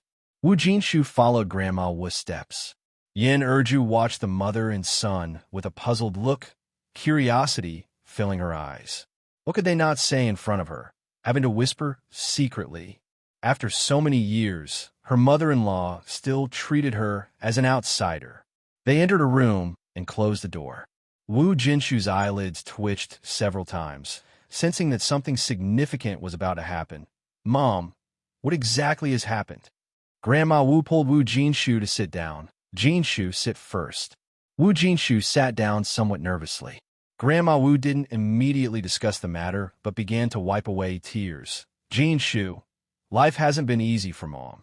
The year I turned 28, your dad passed away, and I've been a widow ever since. During the Great Famine, I ate tree bark and clay, barely managing to raise you and your sister. Wu Jinshu sighed. Mom, I know it hasn't been easy for you. Just tell me directly what has happened. As long as it's not about committing murder or arson, your son can handle it. Grandma Wu looked at Wu Jinshu. Actually, this matter is a joyous occasion for our family. What joyous occasion? Wu Jinshu asked. Grandma Wu wiped her tears. I should be happy to tell this. I shouldn't be crying, but I just can't control it. Our family has finally started living well. You must cherish it. Chapter 833, Domineering. _6. Grandma Wu was a very astute old lady. She knew Wu Jinshu might not accept the abrupt news, so she needed to lay some groundwork first. Wu Jinshu's patience was nearly worn out by Grandma Wu. What exactly is the happy occasion? Just say it. Grandma Wu suddenly stopped her weeping. I've found a match for Yin Yin.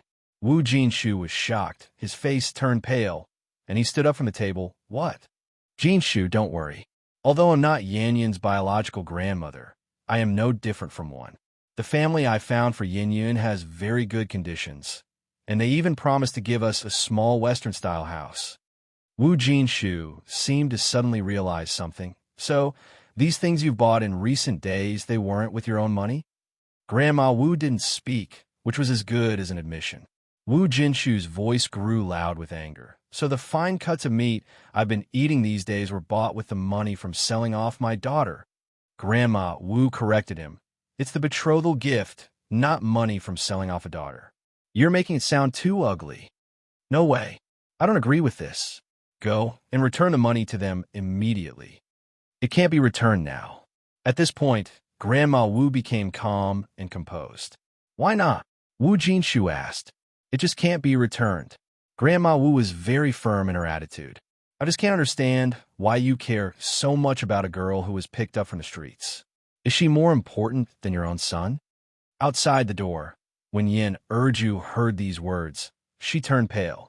She walked to the front room, trying to act as though nothing had happened, and said to Wu Yinyun, Xiaoyan, take Dalong and Erlong out to play on the street. And by the way, buy 3 pounds of salt and some soy sauce. Okay, sure. Wu Yinyun nodded. Yin Erju handed Wu Yinyun 2 yuan. Split the remaining money among the 3 of you, and buy some candy. Wu Dalong was overjoyed to hear they could buy candy.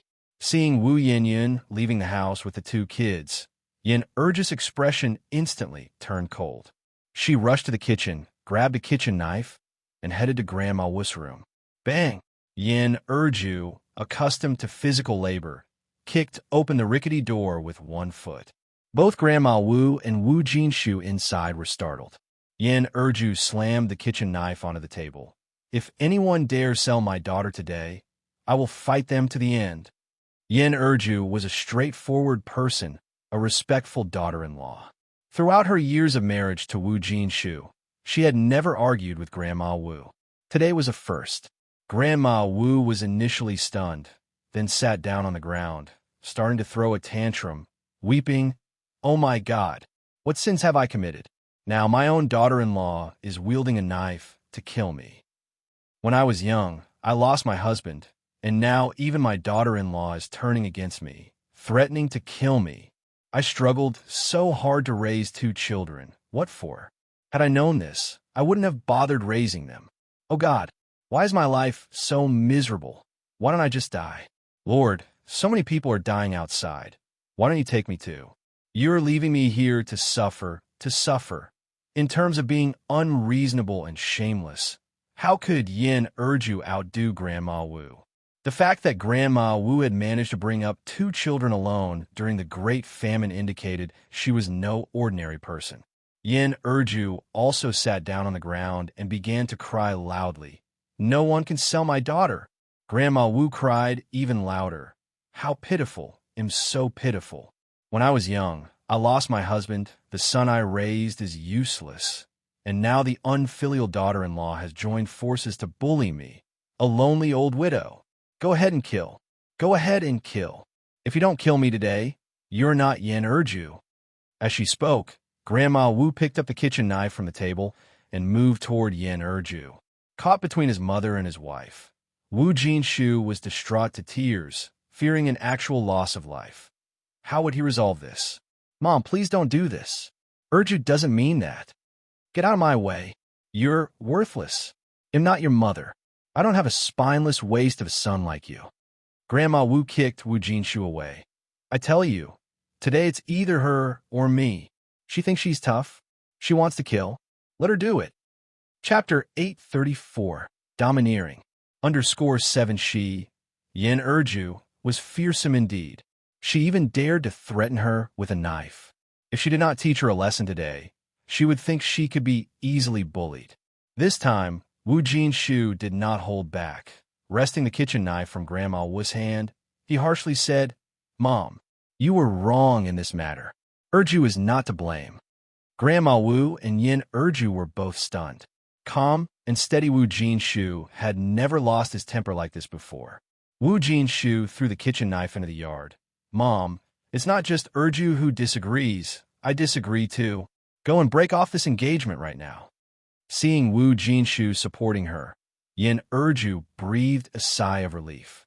Grandma Wu burst into tears again. "I can't live like this. I can't live anymore.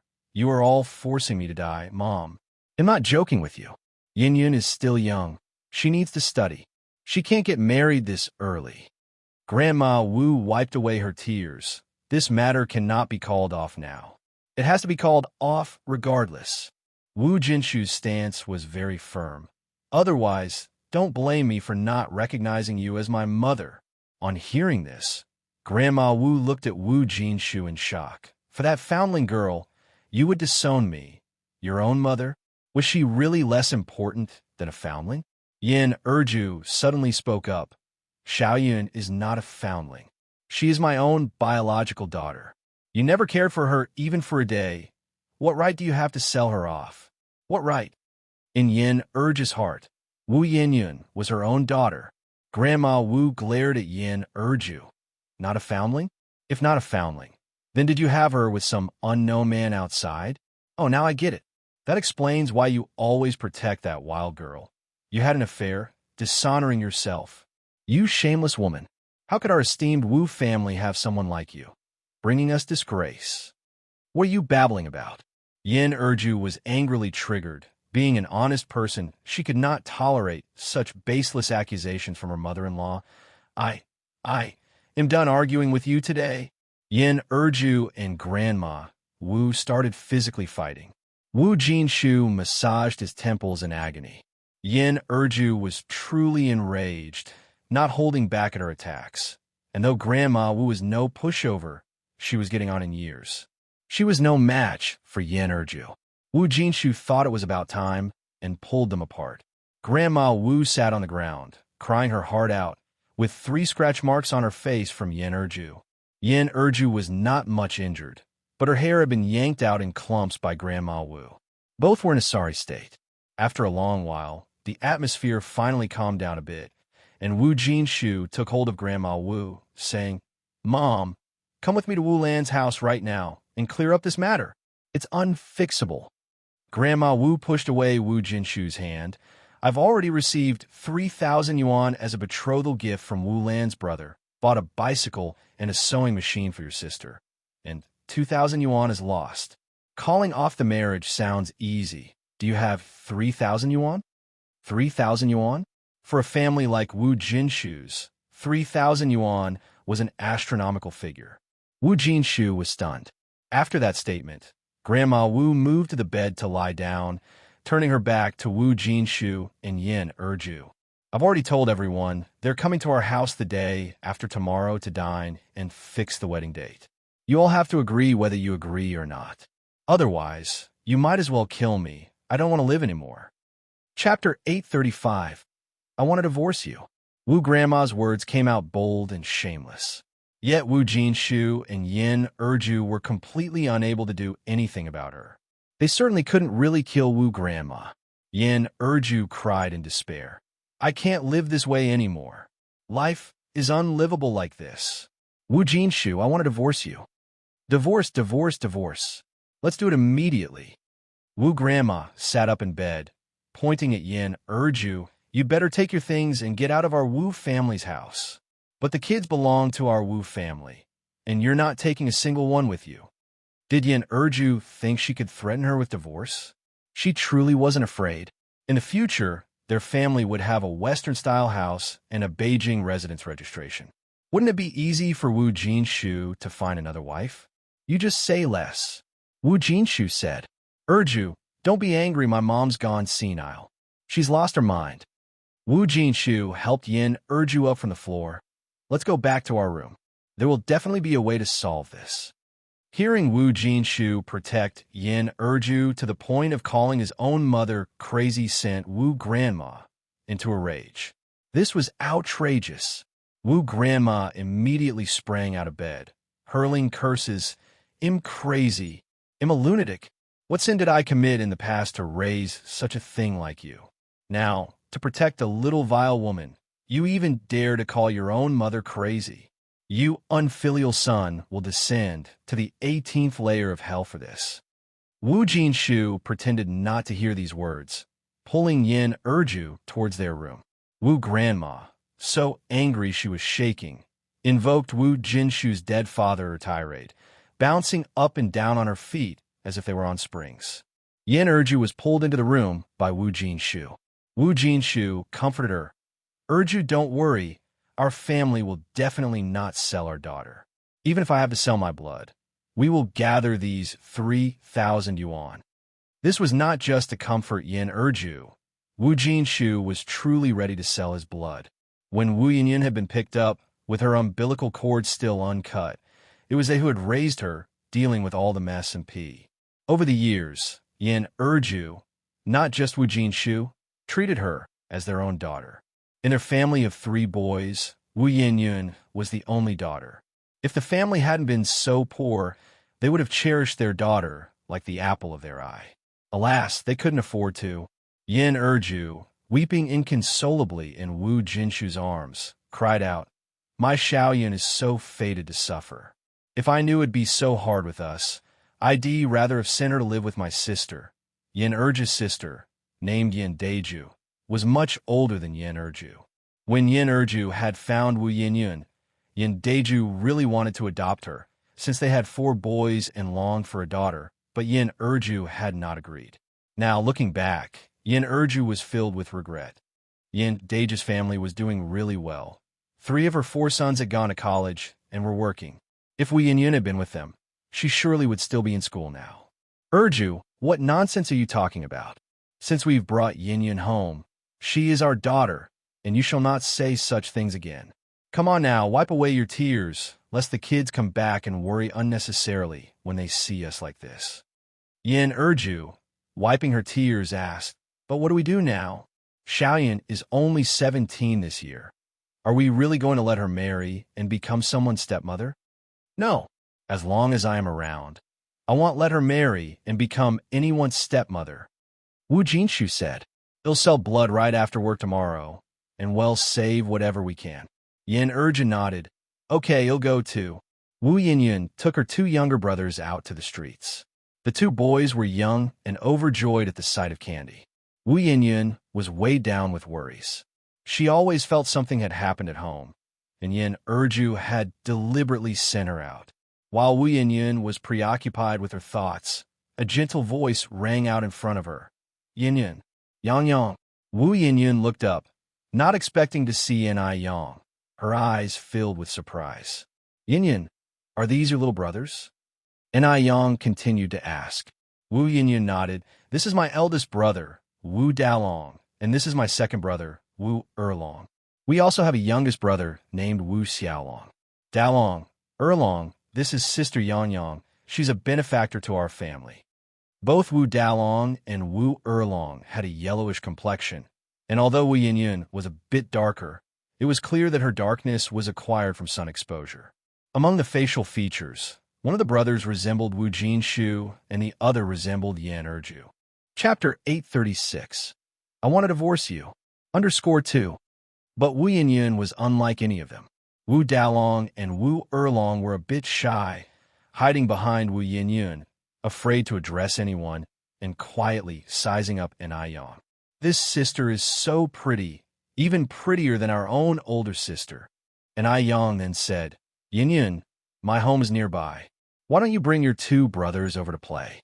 Every time she saw Wu Yinyun, she felt a sense of affection, which is why she invited Wu Yinyun to visit her home. Moreover, Wu Yinyun didn't resemble her parents, while one brother resembled their father and the other resembled their mother. Given that Wu Yinyun's parents were also from Haicheng City, Yang even now harbored a bold suspicion. Wu Yinyun was worried about her family. I can't today. My mom is waiting for the soy sauce and salt I need to bring back for cooking. Yang took Wu Yinyun's wrist directly. Come on, come on. My mother and I have only been in Beijing for 2 years and don't have many friends. Your brothers and you visiting us would certainly make my parents and my grandparents very happy. It's just after 3 now, still early for cooking. Yang's enthusiasm made it hard for Wu Yinyun to refuse. The Zheng family's place wasn't far. It was a mere 5-minute walk away. Standing in front of the glittering and splendid villa, Wu Yinyun was extremely shocked. She had passed by this villa every day on her way to school, but had never thought that Yang actually lived here. Wu Dalong and Wu Erlong were also very surprised, tugging at Wu Yinyun's sleeve quietly. Big sister, this place is so beautiful. The villa had servants, and the decor was luxurious, which made Wu Yinyun feel somewhat restrained. Although she wasn't dirty, she was wearing patched clothes. Even the servants of the Zheng family wore better than her. Fortunately, the Zheng family's servants were all well-mannered, without any hint of a strange look, and Yang didn't look down on her, keeping her arm linked with Wu Yinyun's the whole walkover. The butler brought over several plates of exquisite pastries and beverages. Yang asked, "Where's my mom?" "Madam is upstairs," the butler replied. "Oh."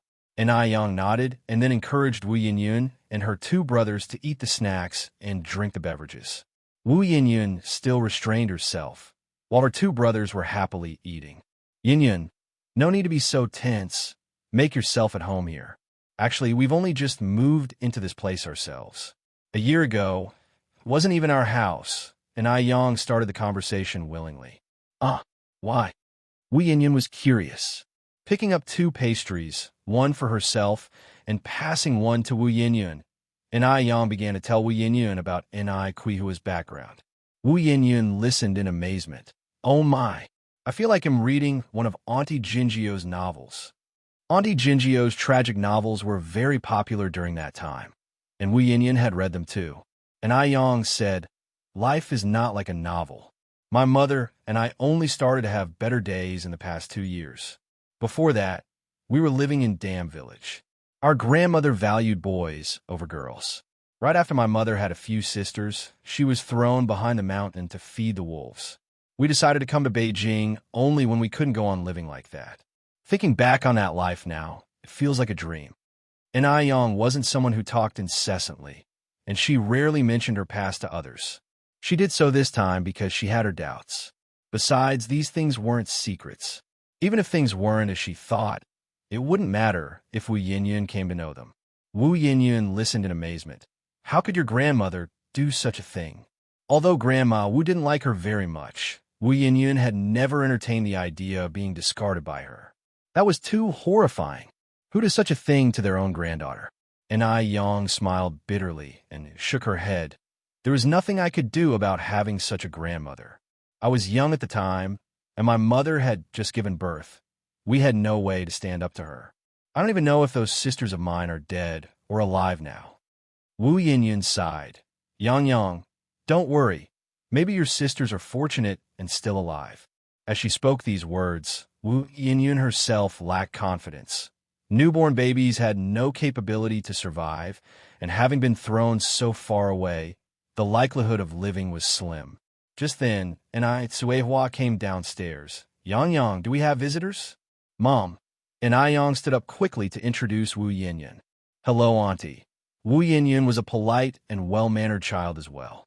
Suehua smiled and said, "Please sit. Don't be formal here." Just treat it like your own home. Chapter 837. I want to divorce you. Underscore 3. Upon finishing her sentence, and Suehua, had someone bring over many delicious dishes.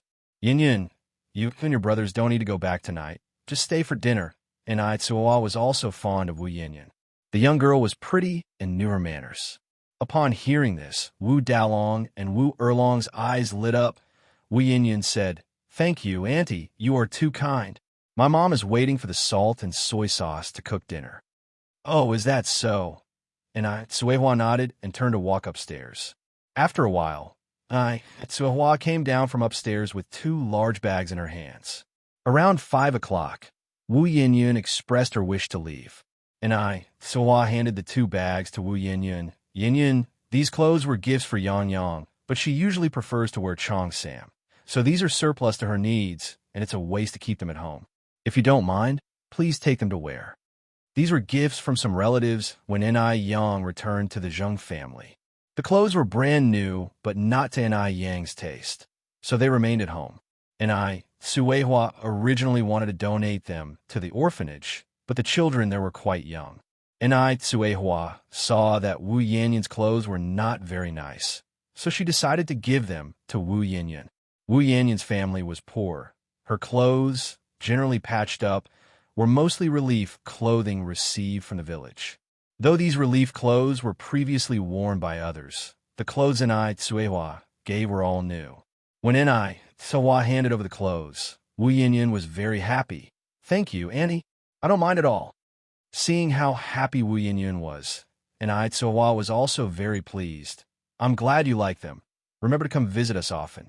"Okay, Auntie," Wu Yinyan nodded. Suehua and Ni Yang saw Wu Yinyan out to the gate. Under the sunlight, Ni Yang's hand held a slender strand of hair. Wu Dalong tugged at Wu Yanyan's sleeve. Sister Yang Yang earlier was so pretty. Can we often come to visit their home?" Wu Yinyan pinched Wu Dalong's nose. "You just want those tasty snacks and candies, don't you?" Wu Dalong stuck out his tongue. Honestly, aside from being a bit greedy, Wu Dalong really didn't have any other faults. Wu Yinyan continued, "If we visit Yang Yang's home again, you can't be impolite like today, greet people properly, and eat elegantly without making smacking sounds." "Oh, got it." Wu Dalong and Wu Erlong nodded. When Wu Yinyan and her brothers got home, Grandma Wu had already calmed down, with the kitchen knife previously brandished now nowhere in sight. Although the quarrel had subsided, there was still an indescribable oppressiveness in the yard. It was odd. "Mom," Wu Yinyan took the bought soy sauce and salt to find Yin Erju. Hearing Wu Yinyan, Yin Erju quickly wiped her eyes and pretended as if nothing had happened. "Mom's in the kitchen." "Xiaoyan, did you buy everything?" "I bought it." Wu Yinyan placed the salt and soy sauce on the stove, carrying 2 bags of clothes over to Erju. "Mom, look, these are clothes from Yang Yang's mom, and they're all new." "Oh, they look nice." Yang Yang's mom, just like Yang Yang, is a kind person. Wu Yinyan noticed something was off with Yin Erju and asked, "Mom, why are your eyes red?" "I'm fine." Yin Erju casually wiped her eye. "Just some sand got in because of the wind." "Did you thank them properly for giving you so many clothes?" "I did. Don't worry," Wu Yinyan continued. "Mom, are you sure you're okay?" Somehow, Wu Yinyan felt uneasy. Yin Erju smiled. "Look at you worrying. I'm really fine. You should go try on those clothes to see if they fit." "Mom, if something is wrong, you have to tell me." "I know." Yin Erju pushed Wu Yinyan towards the door. "Go on and change your clothes." "All right." Girls always loved looking beautiful, so Wu Yinyan went inside to try on clothes. During dinner that evening, Grandma Wu didn't show up. Wu Yinyan asked curiously, "Why isn't Grandma coming out to eat?" Yin Erju didn't respond. Wu Jinshu said, "She's sick. They'll bring some food over to her," Wu Yinyan said. Chapter 838. I want to divorce you. Underscore 4. Yin Erju scooped up half a bowl of rice and grabbed a couple of chopsticks full of greens. "Let Dalong go." Wu Yinyan said, "Mom, why aren't you taking some meat?" The meat was bought by Wu Jinshu. Today was the first day of rest for the couple after starting their jobs, and they had wanted to celebrate properly with the family. So he specifically bought 2 jin of meat, only to end up like this in the end. Yin Erju said expressionlessly, "Your grandma is sick and has no appetite for meat. Dalong, go deliver it quickly." Wu Dalong, carrying the bowl, ran swiftly to Grandma Wu's room. Grandma Wu was lying in bed, and upon seeing Wu Dalong coming, she said contentedly, "It's good to have my oldest grandson, not like those other people who have forgotten about Grandma. Grandma is doing all this for their own good." Wu Dalong didn't understand what Grandma Wu was talking about. After setting down the bowl, he ran off quickly. He was still waiting to go back to his room to eat meat. Grandma Wu grabbed hold of Wu Dalong's sleeve. "Dalong, don't rush off just yet. Accompany Grandma and talk for a while." Wu Dalong broke free from Grandma Wu's grasp and ran outside in a hurry. "Grandma, they'll come back after I finish the meat. In a moment, that greedy Erlong will have eaten all the meat." They were eating meat? They were eating meat, and they only brought her a little bit of greens and half a small bowl of rice. It was such a bullying. Grandma Wu, with a clang, smashed the bowl onto the floor, shattering it. On the other side, Wu Yinyun heard the commotion and immediately said, "He'll go check on Grandma." "No need to go." Erju pressed Wu Yanyun's hand. "Eat your meal." Wu Jinshu didn't speak, just silently ate his food. Wu Yinyun asked somewhat anxiously, "Mom, what's really going on?" Erju said with a smile, "Nothing much. Your grandma is probably just in a bad mood. If you go now, aren't you asking to be scolded? Eat quickly." Oh, Wu Yinyun was somewhat skeptical. The family continued to eat. The next day, Wu Jinshu and Yin Erju went to work as usual. As soon as they left the house, the couple's faces were filled with worry. 3,000 yuan. A whole 3,000 yuan. Where are they going to find these 3,000 yuan? In the evening after work, the couple went to the hospital, ready to sell blood, but the formal hospital said they were malnourished and advised against drawing blood, so they went to a private hospital instead. A normal healthy person could only sell 400 cc of blood, but each of the couple sold 800 cc. After the 800 cc of blood was drawn, both of them were dizzy with wobbly legs. Yet 1600 cc of blood only got them 100 yuan. Compared to the needed 3,000 yuan, 100 yuan was merely a drop in the bucket. "What should we do?"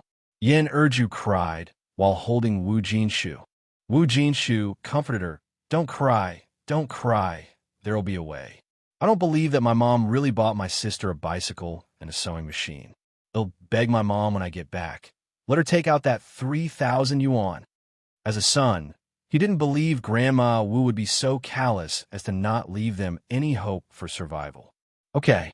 After getting home, Wu Jinshu went to Grandma Wu's room. Grandma Wu was still lying on the bed with her back to the door, the same as yesterday, without changing her position. The shattered bowl on the floor had not yet been cleared away. Wu Jinshu knelt down towards Grandma Wu. "Mom, please give our family a peaceful life again." "You mean to say I'm not peaceful?" Grandma Wu shot up from the bed. "I'm your mother, the mother who raised you with her own 2 hands. Now you treat your own mother like this for a foundling girl. An unfilial son like you will one day be struck by lightning." Wu Jinshu cried out, "Mom, Yinyun is the daughter of Erju and me. She may not be our own flesh and blood, but in our hearts, she is more precious than our own. She still needs to attend school. She has to become a college student. She absolutely can't become someone else's stepmother. Mom, please take out that 3,000 yuan. When the people from the Wu family come tomorrow, I'll return the money to them." "The money's gone," said Grandma Wu. "I spent over 1,000 yuan buying your sister a bicycle and a sewing machine, and I lost the rest. So this marriage had to take place." Wu Jinshu looked at Grandma Wu in disbelief. "Mom, did you really buy Jin a bicycle and a sewing machine?" "Yes." To crush Wu Jinshu's hopes, Grandma Wu took out 2 receipts from her pocket. "Here are the receipts for the bicycle and the sewing machine." Although Wu Jinshu couldn't read, he recognized receipts. Wu Jinshu trembled all over. "Mom, how could you do this? How can you take the money from selling Yinyun and spend it on things for Jin?" Chapter 839. I Want to Divorce You. _5. This is the betrothal money. How did it become money for selling oneself? The conditions of the Wu Chang family are so good. It's her blessing that she can marry into that family. As the saying goes, marrying well is all about having clothes to wear and food to eat. If a girl can marry a bit better, she can enjoy her later life. I'm not harming her. You two make it sound like I'm some kind of a great villain. All right, you'll be the villain then. At this point, Wu Grandma continued. What's wrong with buying your sister a bicycle and a sewing machine? That's what you owe your sister. When your sister got married, I secretly gave all her dowry money to you two. She didn't even get a proper wedding dowry. Wu Jinshu immediately broke into tears, hugging his head and sitting on the ground. Mom, you're really making it impossible for us to live. To tell you the truth, Urju and I sold our blood today. No matter what, I won't let Yin Yun marry someone else as a stepmother. Upon hearing this, Wu Grandma was shocked. What? You really want to sell blood? No wonder she thought Wu Jinshu seemed a bit off, so he had gone to sell his blood. It seemed that wild girl really can't be kept. She's a curse. Her presence disturbs the peace of the old Wu family. Wu Jinshu nodded. We really did. So, Mom, they'll accept you buying Jin a bicycle and a sewing machine. Can you give me the rest of that money? Together we can come up with enough to call off this arranged marriage. It's too late to argue over the bicycle and the sewing machine now. Wu Grandma sighed. You go out first, they'll think it over. Seeing Wu Grandma finally softening, Wu Jinshu breathed a sigh of relief and immediately stood up from the ground. Mom, you think about it. I won't disturb you anymore. You go out. Wu Grandma waved her hand. When Wu Jinshu came out from Wu Grandma's room, Yin Urju asked anxiously, How did it go? What did your mom say? Wu Jinshu said, My mom isn't an utterly ruthless person. She agreed to think about it. After all, Yin Yun is her granddaughter. Hearing this, Yin Urju also sighed with relief. At dinner, Wu Grandma still didn't join the table. Wu Yinyun noticed Wu Jinshu and Yin Urju's complexions looking bad and asked, Dad, Mom, are you okay? Your faces look so pale. Wu Jinshu said, It's nothing, probably just too tired from work during the day. Yinyun, later on, take your brothers to bathe, and your mom and I are going to bed. Okay. Yinyun nodded, still a bit worried. Dad, Mom, are you really all right?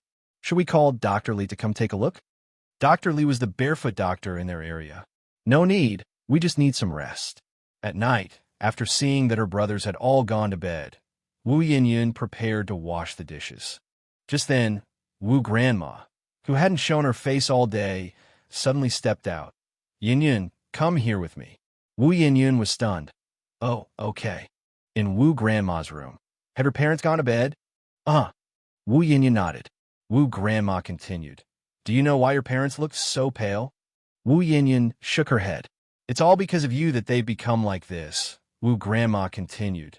Yinyun, if you really are a filial and good daughter, then please consider your parents and your 3 younger brothers. You can't be too selfish. Wu Yinyun was completely stunned. Grandma, what are you talking about? Wu Grandma sat on a stool. It's come to this, so I might as well tell you the truth. You're not your parents' biological child. Your mother picked you up in the mountains when she was gathering firewood. Wu Yinyun couldn't hear the rest of her words. Everything was a blur in her ears. In her mind, there were only 5 words. She was picked up. She was a foundling. No wonder she didn't look like either Wu Jinshu or Yin Urju. No wonder Wu Grandma often said it was her who dragged down the whole family. So it was like this. It was like this. Tears welled up in Wu Yanyun's eyes and suddenly gushed out, flooding her face in an instant. Wu Grandma looked at Wu Yinyun with disdain and continued. I've spoken to a household about you. It's Wu Lan's brother Wu Chang. Wu Chang is in very good condition, and once you marry into their family, you just need to enjoy life. Once you marry him, not only will you become a wealthy lady, but our entire family will bask in your glory. Wu Chang's mother has already given me a betrothal gift of 3,000 yuan, and she promised that after you get married, our family can move to that small Western-style house with a courtyard in front, and even change our household registration to Beijing. Now, isn't that a huge stroke of good luck? Chapter 840. I want to divorce you. _6. But your parents are stubborn. They absolutely refused to agree to this marriage arrangement. Today, they even went to sell their blood in order to gather 3,000 yuan to repay the Wu family. No wonder Wu Jinshu and Yin Erju looked so pale. They had gone to sell their blood. Wu Yinyin couldn't describe the taste in her heart, but she didn't want to marry Wu Chong. Wu Chong was old enough to be her father, and he even had 2 children. She wanted to go to school. She wanted to go to college. Wu Yinyin thumped to her knees. "Grandma, please, don't make me marry Wu Chong, okay? I don't want to marry Wu Chong. I want to study, and once I get into college, it'll lead our family to a better life." Grandma Wu looked at Wu Yinyin coldly, her words piercing. "Don't you understand what I said? I'm not your grandma. You're just a child we picked up. Your parents have raised you until now. They've done their duty. Not only do you not think about repaying their kindness, you even want us to pay for your education. How can you be so shameless?" She wasn't their own. She was picked up. She had no right to ask for these things. Wu Yinyin instantly ran out of words, with tears streaming down her face. Grandma Wu continued, "Look at how poor our family is. Do you think we have money for you to go to school? To let you go to school, Dalong and Erlong have never even set foot in a school. Your parents even went to sell their blood to raise money. Can't you see all this? They don't share a single drop of blood relation with you. Yet they've done so much. Don't you feel moved at all? Don't you want to repay their kindness?" Repay their kindness? Her parents had raised her for so long. She certainly should repay them. Grandma Wu sighed. "That small Western-style house with a yard up ahead, your parents couldn't afford it even if they worked for 20 years, but you just need to nod, and that house could be ours. It's just marriage, isn't it? Which girl doesn't get married? Besides, you owe the Wu family.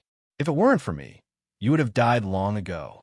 The grass over your grave would be 2 meters tall.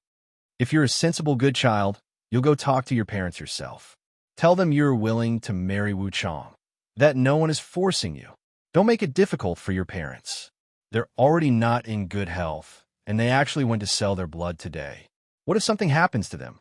Can you live with your conscience?" At this moment, Wu Yinyun had no way to refuse Grandma Wu. Grandma Wu was right. She had been a burden on the whole family. She should repay their kindness. "Understand, Grandma." Grandma Wu glanced at Wu Yinyun. "Now that you understand, be happy about it. Look at you, looking like you want to die, as if someone is forcing you." Wu Yinyun wiped her tears, trying hard to squeeze out a semblance of a smile. Grandma Wu continued, "Wu Chong and his mother will come over for a meal tomorrow. Remember to make a good impression. MHM. And Grandma Wu seemed to remember something. I heard from Dalong that some rich lady gave you 2 bags of new clothes, right?" "MHM," Grandma Wu said. "Since you're going to marry Wu Chong anyway, and the Wu family is so rich, what kind of clothes can't you wear? Just leave those clothes for Lianhua." Lianhua was Wu Jinjin's eldest daughter, the same age as Wu Yinyin this year. "Okay," Wu Yinyin nodded. "All right, you can go back. Tell your parents about this first thing tomorrow morning," Grandma Wu instructed. "Remember, no one is forcing you. It's your own decision to marry Wu Chong. And don't let your parents know that you already know you were picked up. If they find out, they'll think I've been saying things behind their backs." MHM. Wu Yinyin nodded tearfully. The next morning, Wu Yinyin got up early to prepare breakfast. After eating, she said, "Dad, Mom, the Wu family is coming over today. You want leave, will you?" Yin Erjus' eyes reddened. "Xiaoyan, do you already know?" "I know." Wu Yinyin nodded. Yin Erju hugged Wu Yinyin tight. "Xiaoyan, don't worry, we definitely won't let you marry that Wu Chong. Your parents will find a way to gather the 3,000 yuan. If we must, we'll take out a high-interest loan." The couple had not wanted to tell Wu Yinyun about this matter, out of fear it would burden her psychologically, but Wu Yinyun had found out anyway. Wu Yinyun smiled and said, "Mom, I want to marry Wu Chong." "What did you say?" Wu Jinshu and Yin Erju exclaimed in unison, almost thinking they had misheard. Chapter 841. "I want to divorce you." _7 Wu Yinyun continued, "Mom and Dad, it was my own decision to marry Wu Chong. I went to the matchmaking session by myself. Even though Wu Chong is a bit older, his family is well off. Marrying him wouldn't be a loss. Yin Erju responded. Xiaoyan, did your grandma force you? Don't worry, with mom and dad here, no one can bully you. Wu Jinshu hastily nodded. Yin Yun, your parents are here. You don't need to be afraid. Whatever the difficulty, our whole family will face it together. Pretending to be relaxed, Wu Yinyun said, it's truly voluntary, and it has nothing to do with grandma. Wu Chong is such a catch. Many people want to marry him, but can't even reach him. Xiaoyan. Yin Erju was in tears now. Xiaoyan, don't you still need to go to school? You can't marry Wu Chong. He already has 2 children. I want to support you through university. I don't want you to be someone else's stepmother. Mom, don't cry, Wu Yinyun said with a smile. Being a scholar is useless. What's the use of studying so much? It will be better to marry earlier. Meeting someone like Wu Chong isn't easy. I've made up my mind I want to marry him. Whatever you two say, I'll still marry him. You both better get ready. Wu Chong's family will be here soon. I'm going to wash the dishes. With that, Wu Yinyun hurried with the dishes to the kitchen. Without another word, Yin Erju went straight to Wu Grandma's room. Beyond caring, she burst out scolding. You old hag. Was it you? Did you say something to Xiaoyan? You heartless old hag. You'll go to hell. Wu Grandma, holding her cane, came out of the room. Her mouth is her own. What can I possibly say for her? Yin Erju, today is a great day for the Wu family. I can let this slide. Yin Erju, furious, Wu Yinyun, hearing the commotion, immediately ran out from the kitchen, threw her arms around Yin Erju. Mom, don't be rash. I really am doing this voluntarily. It has nothing to do with Grandma. I want to marry Wu Chong. If you don't agree, I'll go to Wu Chong's house myself. Wu Grandma scoffed. Heard what your daughter said? Just like a shrew, our family, bringing you in, has been unfortunate for generations. Around 10 in the morning, Wu Chong, his mother, and Wu Lan arrived punctually, accompanied by Wu Jinjin. Wu Jinjin with a smile. Yin Yun, come out. Important people have arrived at our house. Seeing the dilapidated Wu family home, Wu mother covered her nose contemptuously. This place is really a mess. No wonder they are selling their daughter. Wu Yinyun immediately came out from inside, smiling. Come in and have a seat. Upon seeing Wu Yinyun, Wu Chong's eyes stuck on her, as if glued. Wu Jinjin looked at Wu Yinyun. Where are your parents? Just then, Wu Jinshu and Yin Erju came out of the house. You must be Wu Chong's mother, right? We don't sell our daughter. Xiaoyan definitely won't marry into your family. Please leave. Well, find a way to return that 3,000 yuan dowry.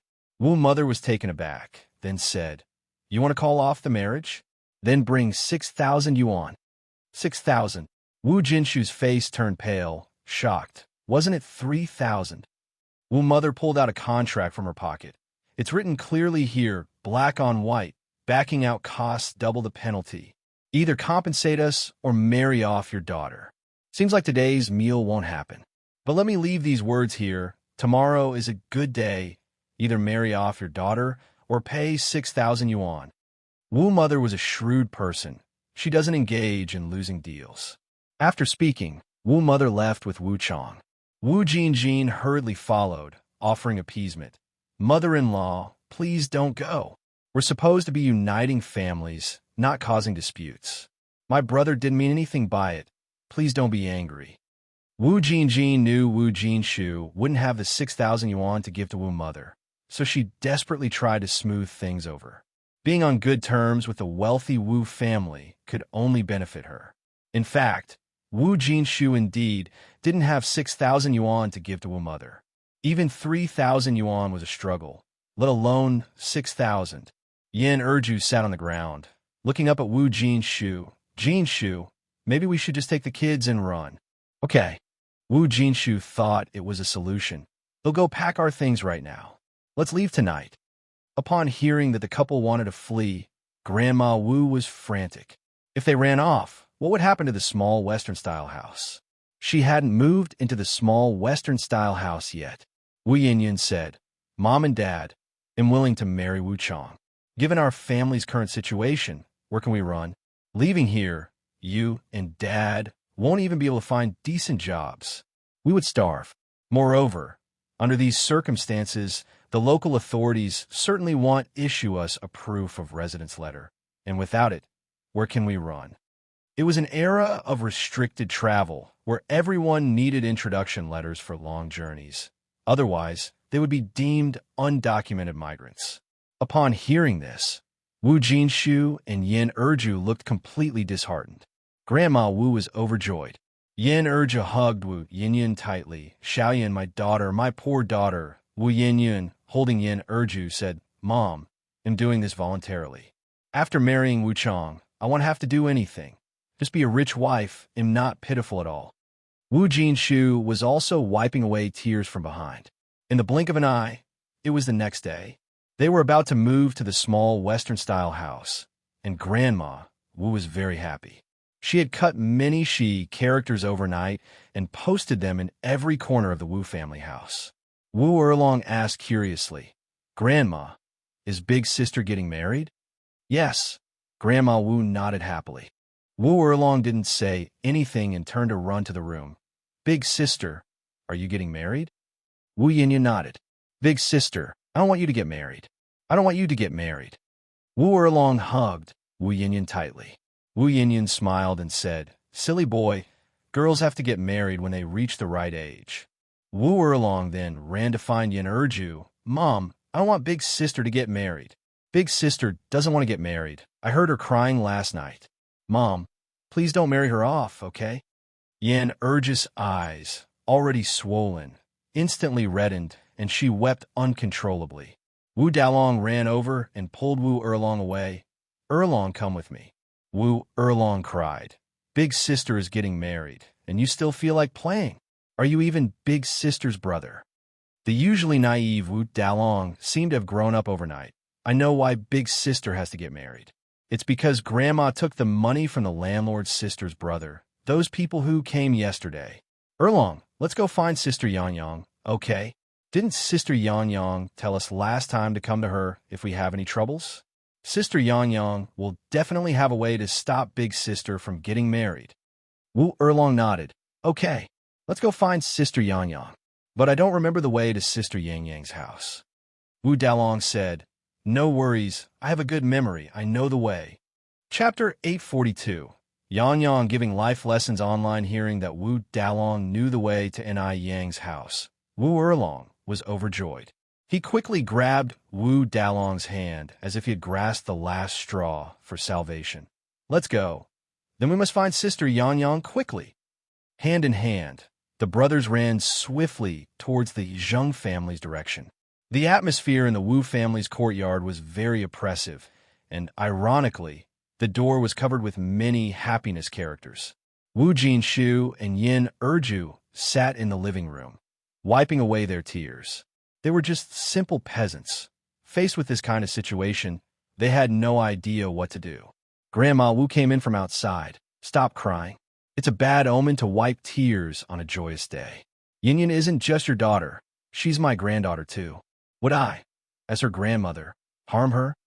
Harm her, Yin Erju said angrily. Isn't selling her off to be someone else's stepmother harming her? Is there any grandmother as cruel as you in the world? Wu Jinshu let out a deep sigh. His mother indeed hadn't had an easy life. She became a widow at 28, and the year his father died, he was 10, and Wu Jinjin was only 6. During the year of the Great Famine, he didn't know how his mother had survived. By rights, he should have been able to understand his mother, but he just couldn't. She was someone who had gone through so many hardships. Now that life had barely become a bit easier, why couldn't she just live peacefully? Mother, do you really have to turn our home upside down and destroy our family before you can be happy? Wu Jinshu looked at Grandma Wu with eyes filled with disappointment. Old Mother was dialect from their hometown, and since coming to Beijing, he seldom referred to Grandma Wu that way. Grandma Wu gave Wu Jinshu a withering look. Today is a big happy day for Yin. I don't want to argue with you, and I don't want to quarrel, lest we become the laughing stock of others. You may hate me today, but perhaps after moving into the small Western-style house tomorrow, you will be grateful to me. Don't think I don't know. In fact, you are just putting on an act. Deep down, you're hoping to marry Yin off to Wu Chong. Who wouldn't want to live in such a fine house? Don't pretend to be virtuous after getting the benefits. After all, Yin Yin wasn't the biological child of Yin Erju and Wu Jinshu. Grandma Wu didn't believe they would be so heartbroken over a wild girl whose background was unknown. In an era where even a full meal was difficult to come by, a girl being able to exchange for so many good things would have many parents eager to send their daughters there without getting the chance. Hearing this, Yin Erju grabbed a teacup used for drinking water and threw it. Shut up! Shut up! Crash! The teacup shattered as it hit the ground. You dare to think like that, yet you're afraid of others saying it, Grandma Wu said. Erju. Wu Jinshu embraced Yin Erju tightly. Calm down. Let's think of a solution together. I definitely won't let Yin Yin marry over. Definitely not. The couple wept together with their heads in their arms. Grandma Wu glanced at the couple and then walked towards Yin Yin's room. Yin Yin was really sitting by the bed, crying with her head down. Hearing footsteps, she quickly wiped her tears and looked towards the door. Grandma! Grandma Wu hummed an acknowledgement and walked in, expressing her discontent. You agreed to marry Wu Chong willingly, and now you're wiping tears and putting on an act. Who are you performing for? Are you trying to sow discord? Do you want your parents to hate this old woman to death? It's not. I didn't. Yin Yin hurriedly explained. She didn't blame anyone. She just wanted to cry, really wanted to cry, and couldn't hold back her tears at all. She still had a university dream, after all. Grandma Wu walked over to Yin Yin and handed her 2 red hair ropes. When I got married, I didn't even have red hair ropes. These are specially bought for you by your aunt. Thank you, Annie. Yin Yin reached out to take the red hair ropes. Grandma Wu looked around the room and then asked, Were your new clothes? What? Yin Yin was taken aback and didn't catch on. Stop playing dumb. Grandma Wu looked at Yin Yin, raising her voice. The new clothes that rich lady gave you. I heard there were 2 big bags of them. Didn't you say you were going to give them to Lien Hua? It was because Grandma Wu said Yin Yin had 2 big bags of new clothes that Wu Jinjin had been generous for once, bringing 2 old hair ropes for Yin Yin. Yin Yin, where was she in a mood to think about those 2 bags of new clothes now? Only when Grandma Wu mentioned it did she remember those 2 bags of clothes. The clothes in the bags were all given by Anai Tsuehua. There were 2 pieces she had tried on, which looked very pretty. Wearing them, she felt like a city person. Chapter 843, Yang Yang Giving Life Lessons Online _2. When Wu Yinyin didn't speak for a long time, Grandma Wu got angry. You ungrateful girl. Where are the clothes? Where are the clothes? Our old Wu family has really raised a white-eyed wolf. You don't have a shred of gratitude. You will go and live a good life at Wu Chong's place in the future. Do you still care about those 2 new outfits? I raised you, and that's certainly worth more than those 2 bags of clothes. Wu Yinyin was numb by now. She walked behind the bed, took out the 2 bags of new clothes, and handed them to Grandma Wu. Seeing the new clothes, Grandma Wu's face looked slightly more pleased as she continued. Is this all? MHM.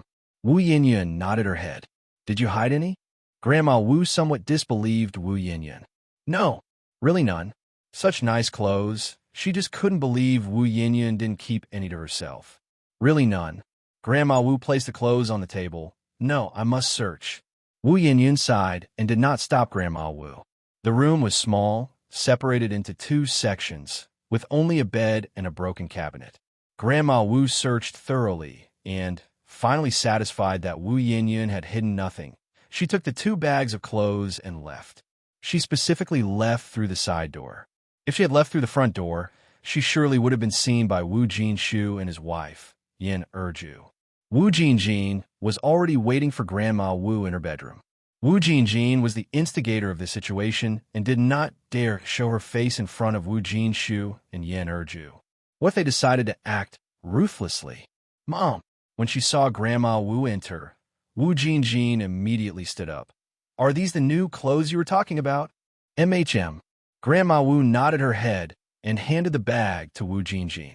Wu Jinjin was like a hungry wolf spotting a lamb, her eyes sparkling as she took the bag and dumped out all the clothes, exclaiming continuously, Oh my, these clothes are all imported. I saw this one in the department store. It was over 100 yuan. These clothes were all new. The tag still hadn't been removed. I think I can wear this dress. Wu Jinjin picked up a lace-edged dress and held it up against herself. Then I'm keeping this one. Wu Jinjin was not tall. On Wu Yinyun, it was a short skirt, but on her, it became a long dress, which looked very uncoordinated. But she had never seen anything so fine and felt that wearing this dress would turn her into a glamour girl from a big poster. Grandma Wu continued, "You're so happy now, but your brother and your sister-in-law are furious with me. Especially your brother. He is really unfilial. I've worked so hard to raise him, and he even calls me a crazy old woman, saying I'm sick." "What?" Wu Jinjin immediately put down the clothes in her hand. "My brother dares to say that about you?" "That's right," Grandma Wu continued, "and your Yin Erju is just another outsider. She even dared to come at me with a kitchen knife, wanting to kill me. Tell me, what bad karma have I created?" Grandma Wu had been holding back her anger for days, and now with Wu Jinjin there, she surely wanted a vent. Hearing this, Wu Jinjin was furious. "Mom, my brother is really too much. You've worked so hard to raise him, and this is how he treats you. Even a dog knows to wag its tail in gratitude. Besides, you're only doing it for him and his wife. I tell you, you've raised a son for someone else. Don't expect him to take care of you in future. If you grow old and can't walk, he probably won't even glance at you." Grandma Wu's brows quivered as Wu Jinjin spoke. She was already over 60, and it wasn't long before she wouldn't be able to walk. She was afraid Wu Jinshu would neglect her in the future. Given the recent events, it was very likely that Wu Jinshu would indeed neglect her. Wu Jinjin continued, "Mom, don't worry. You still have a good daughter. If my brother won't take care of you, I will in the future. Isn't there still 1,900 yuan by your side? I think you should give me that money, just in case my brother and his wife trick you out of it. And that little Western-style house, I don't think you should give it to my brother anymore. Give it to me instead. Our house is too small, and you can rest assured it'll give you the best room to live in. They'll take good care of you. You see, I even scrape off a bit of meat from my own mouth to give to you. What has my brother given you? Not only does he give you nothing, but this time he's also made such a huge fight with you." Grandma Wu was very tempted by what Wu Jinjin said. Chapter 844. Yang giving life lessons online _3. Her son had failed her expectations, but she could still rely on her daughter. "Right, you're right. I can't count on that ungrateful son of mine anymore. That small Western-style house in front will be yours, but I'm keeping the money for myself." Grandma Wu was no fool. She wouldn't hand over the money just like that. That was her retirement fund. "So, Mom, you agree?" Wu Jinjin was overjoyed. It was a 2-story Western-style house, and Wu Jinjin almost thought she was hallucinating. After all, in Grandma Wu's eyes, boys were always the most important. Grandma Wu nodded. "Take it, and let your brother regret his actions. Every time I think about what he's done these past few days, it makes me uncomfortable. I've struggled so hard to raise him, and in the end, I've raised an enemy." Just then, some significant noise came from the doorway. Wu Jinjin said, "It's Wu Chang and the others." Grandma Wu immediately stood up. "Then let's hurry out to meet them." "Right." On the other side, Wu Dalong and Wu Erlong were panting heavily as they ran to the Zheng family's home.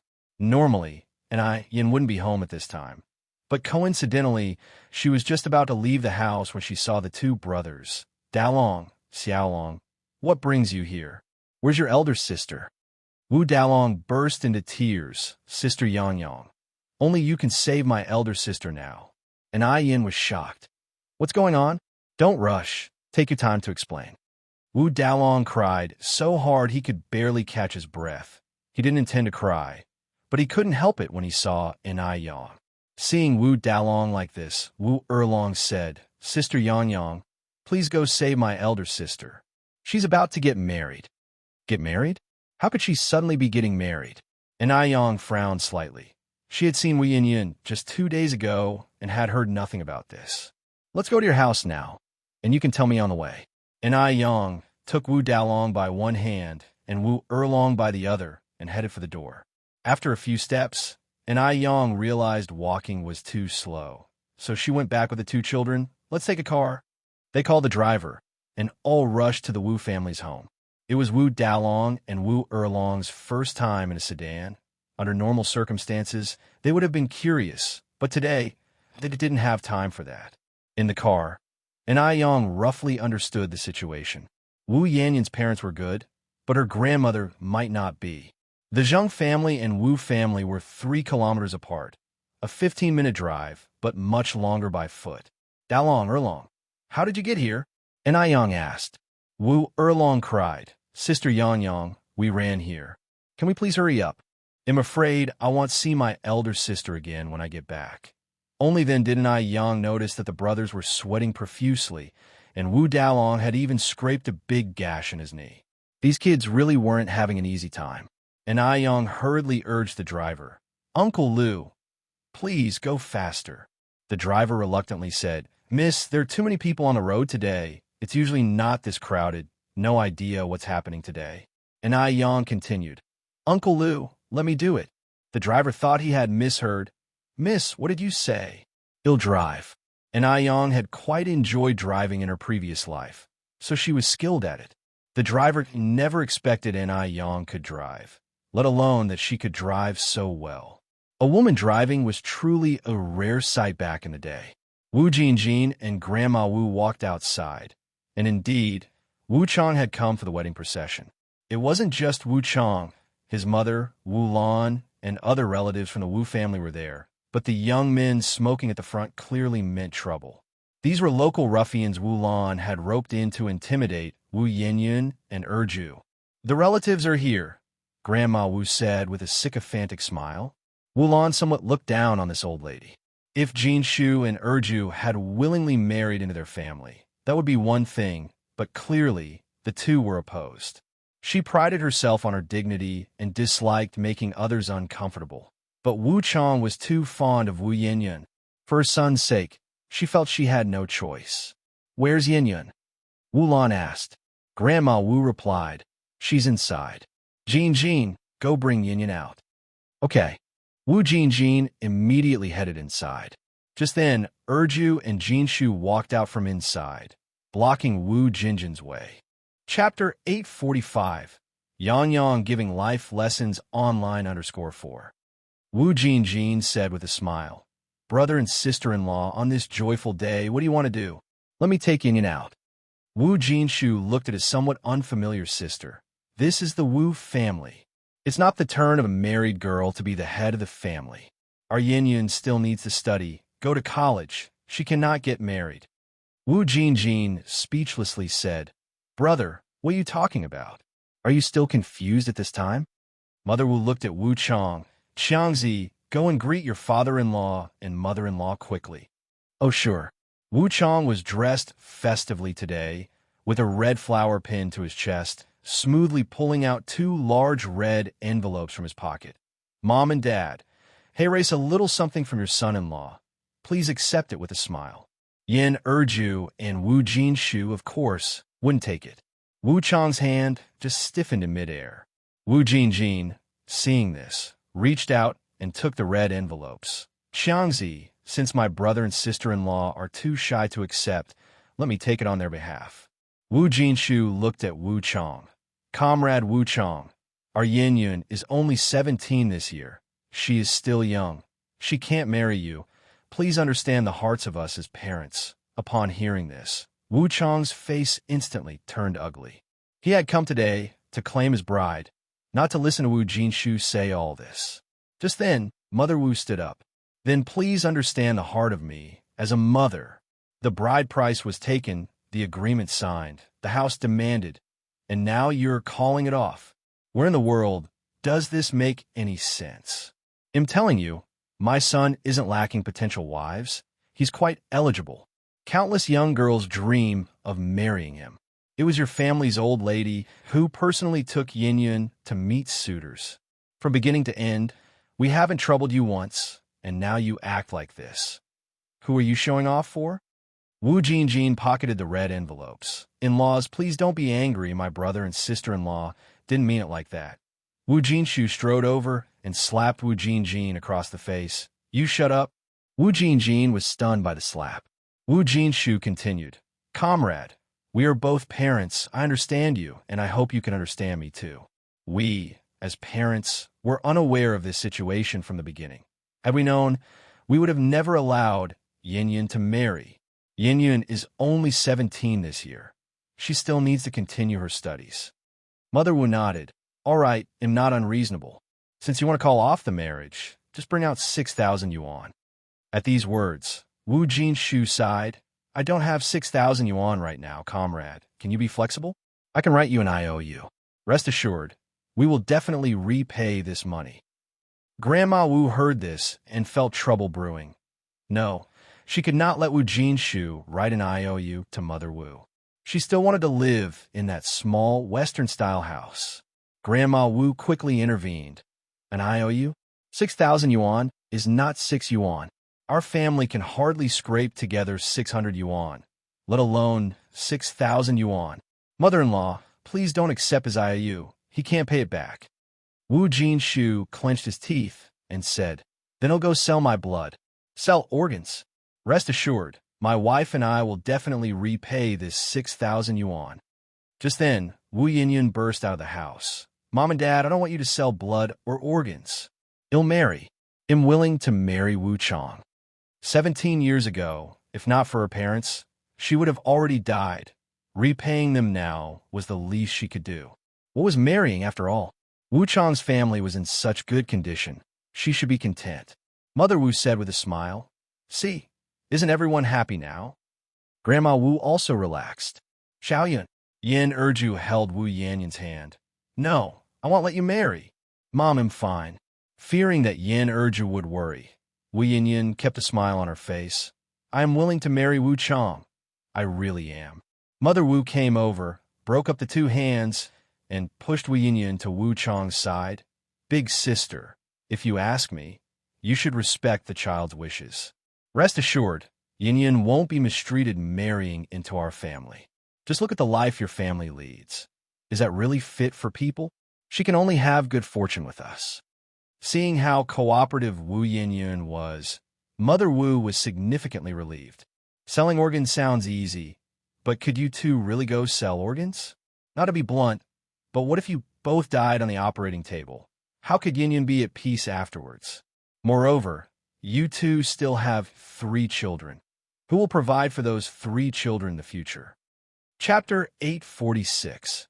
Yang Yang giving life lessons online _5. Wu's mother patted Yin Erju's back. Big sister, you can rest assured, Yin won't suffer with us.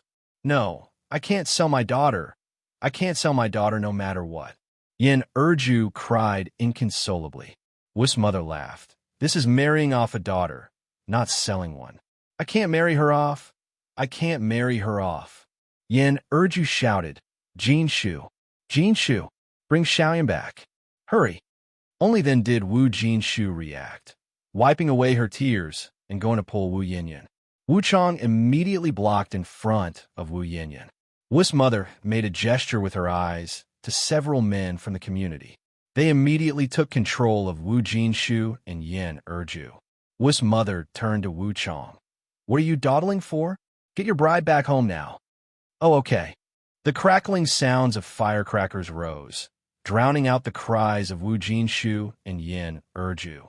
Wu's mother was a person of status, and for today's wedding procession, she had specially rented a Santana with a dozen bicycles following behind. With one hand, Wu Chang led Wu Yinyan, and with the other, he opened the car door. Wu Yinyan looked back at her parents, then with a heavy heart, got into the car. Seeing that Wu Yinyan was in the car, they only then released Wu Jinshu and Yin Erju. Wu Jinshu and Yin Erju immediately rushed out, sprinting behind the car. Yinyan, Xiaoyun. Wu Yinyan looked back at them from inside the car, and before she knew it, she was also in tears. The car was fast, but Wu Jinshu and Yin Erju did not give up, falling and getting up again, a sight so heart-wrenching to watch. Stop the car now. Wu Yinyan knocked on the rear window. Don't worry, Yinyan, I will treat you well in the future. Wu Chang patted Wu Yanyan's hand. Wu Yanyan could not care less about anything else and cried, "I'm begging you. Can you just stop the car?" Wu Chang looked up at Wu's mother. Wu's mother flatly refused. "No, the bride cannot go back the way she came. It's bad luck." Wu Chang said, "Mom says no, so let's just forget it." That's when, screech, a sound of urgent braking ripped through the air. Everyone in the car lurched forward from the sudden momentum, their bodies crashing heavily towards the front. "What's happening?" Wu's mother looked at the driver. The driver himself was quite frightened. There's someone blocking the road. Perhaps they're after wedding candies? Many people, in order to get a lucky share, would intercept wedding cars, asking for wedding candies, peanuts, and such. Wu's mother said, "You all stay put. We'll go and take a look." Wu's mother opened the car door and stepped out to see an imported car blocking their way. They didn't seem like they were here for wedding candies. Just then, the car door opened and a slender figure emerged from inside. Backlit, her face was somewhat difficult to make out. Wu's mother squinted her eyes, her temples throbbing furiously. Why did she feel? This person seemed to bear ill will. Wu's mother felt a panicky retreat, stepping many paces backward. The figure approached closer, and the face previously hidden in sunlight gradually became visible. It was a very beautiful and bold set of features, as clear and pure as snow. "Are you Wu Chang's mother?" An Aiyong stopped in front of Wu's mother. Wu's mother swallowed hard. "Yes, I am." This young lady couldn't be more than 17 or 18 years old, but Wu's mother felt the nerves one has when a subordinate meets a superior leader in front of her. That kind of awe was emanating from deep within, impossible to suppress. "Where is Yin? An Aiyong continued. Inside the car, when Wu Yinyun saw An Aiyong, somehow her heart, which had been suspended, suddenly relaxed at that moment. That feeling was like someone who had been blind for a long time suddenly seeing sunlight. Disregarding Wu Chang's attempt to stop her, Wu Yinyun opened the car door and stepped out. "Yang Yinyun." An Aiyong smiled faintly. "Big sister." Wu Erlong burst out of the car, hugging Wu Yinyun. Wu Daolong, following An Aiyang's instructions, ran back to pick up the youngest brother. Wu's mother's frown deepened. "Yinyun, why did you get out of the car? Get back in quickly." "You have no right to tell Yinyun to get back in the car." An Aiyong spoke indifferently. Wu's mother declared confidently, "Yinyun is our Wu family's daughter-in-law. How do I not have the right? Xiangzi, get out of the car and bring your bride up. A big man like you can't even keep a hold of your own bride." Wu Chang immediately got out of the car. Wu Yinyun instinctively hid behind An Aiyong. Seeing that things didn't look right, Wu Lan quietly slipped away, planning to bring Wu Jinjin and Grandma over. Chapter 847, Yang giving life lessons online _6. Fortunately, the Wu family wasn't far away. "Yinyun, hurry back with me. Don't make Mom angry, or he'll beat you up." Wu Chang waved his fist at Wu Yinyun. But before his hand reached Wu Yinyun, his knee was suddenly racked with intense pain, and in an instant, Wu Chang was kneeling on the ground. Wu's mother's face paled. "You? How could you hit someone? Xiangzi, are you okay? Do you have no regard for the law? I'm telling you, I'm going to call the police." An Aiyong smiled faintly. "You can kidnap someone in broad daylight, so why can't I hit someone? Besides, the person who swung first was your son. Legally, this is self-defense." "How is it kidnapping? Wu Yinyun is our daughter-in-law who we paid 3,000 yuan to marry. The kidnapper is you." Wu's mother pulled out the agreement from her pocket. "Do you see this? It's clearly written in black and white on this agreement." Just then, Wu Jinshu and Yin Erju rushed over from behind. Yin Erju said, "We didn't take her dowry money, not a single cent. We don't sell our daughter." Wu's mother's complexion turned white again, furious. "From what you're saying, you want to deny the debt? Don't think just because you have someone backing you that you can deny the debt." An Aiyong spoke calmly. "Don't rush to anger. I'm a reasonable person. As I know, the person who took this money isn't aunt and uncle, right? The person who took the dowry money is me." Suddenly, an elderly voice sounded from behind. Wu's grandmother and Wu Jinjin squeezed through the crowd. Who is this little girl meddling in our family's business? Wu Jinjin quickly laughed it off. In-law mother, don't be angry. We don't know this little girl. Hearing that N.I. Yang was unrelated to the Wu family, Wu's mother breathed a sigh of relief. An outsider wanting to stand up for Wu Yinyan? Difficult. From what Wu Dalong and Wu Erlong said earlier, N.I. Yang guessed that they must be Wu Yanyan's aunt and grandmother. Who knew these two were such characters, selling off Yinyun and yet acting so righteous? N.I. Yang nodded slightly. Oh, so it's you who took the money. Then the person who put their fingerprint on it is also you? Of course it's me, Wu's grandmother said, Im Yanyan's grandmother. Traditionally, a marriage is arranged by parents. Whomever I decide she should marry, she will. And I Yang smiled. So you know about parental commands and arranged marriages. Had you forgotten your role? Wu's grandmother choked and retorted, Who is this little girl? Our Wu family affairs are none of your business. And I Yang turned her gaze to Wu's grandmother. Not long ago, I just recognized your brother and sister-in-law as my godparents. As her sister, shouldn't I intervene when Yinyun is treated this way? Her tone was calm, yet carried an indescribable force that made Wu's grandmother shiver inwardly. Wu Yinyun looked at N.I. Yang in surprise, tears suddenly appearing. This feeling of having someone to rely on, it was indescribable in words. Wu Jinshu and Yin Erju were also surprised, but beyond the surprise, they felt grateful. Blessed by heaven. Finally, someone was willing to stand up for their family. Knowing N.I. Yang was not someone to be trifled with and not wanting to escalate the situation, Wu's mother conceded. Fine, since you want to involve yourself in this, then compensate us 6,000 yuan. Otherwise, you're not taking her with you today. 3,000 had turned into 6,000, but when she thought about it carefully, she wasn't at a loss. Though Grandma Wu was somewhat reluctant, she didn't say much more. If N.I. Yang paid the 6,000 yuan, she'd still have 1,900 left. And from N.I. Yang's attire, it was clear she wasn't just anybody. Could N.I. Yang afford the 6,000 yuan and still worry about the cost of a small Western-style house? By then, she would definitely be able to afford a small Western-style house. Andy, you don't seem old, but you certainly talk big. N.I. Yang looked at Wu's mother. So, do you think you can still restrict Yanyan's freedom? Wu's mother, holding the agreement, said, Do you think you can still deny the debt? Smiling, N.I. Yang responded, Would you like to see whose signature is on this agreement? There's an owner for every debt. Find whoever signed it and ask them for the money. Wu's mother retorted, Young lady, so you want to argue, huh? Take a good look. It clearly says here that this is Yanyan's betrothal money. If you don't pay, who will? N.I. Yang turned to Grandma Wu. The person who fingerprinted it is her. You should tell her this. Hearing this, Grandma Wu was so frightened that she clutched her pocket tightly. She had no intention of paying. N.I. Yang was so wealthy and also Yanyan's sworn sister. She ought to cover this expense for Yinyun and then compensate her with a small Western-style house. Wu's mother was about to explode with anger when N.I. Yang leaned forward slightly, casting a large shadow over her. A gentle voice then whispered in her ear, Auntie, let me remind you that Yinyun is still a minor. If this goes to the police station, it might even lead to human trafficking charges against you. This written agreement is the evidence.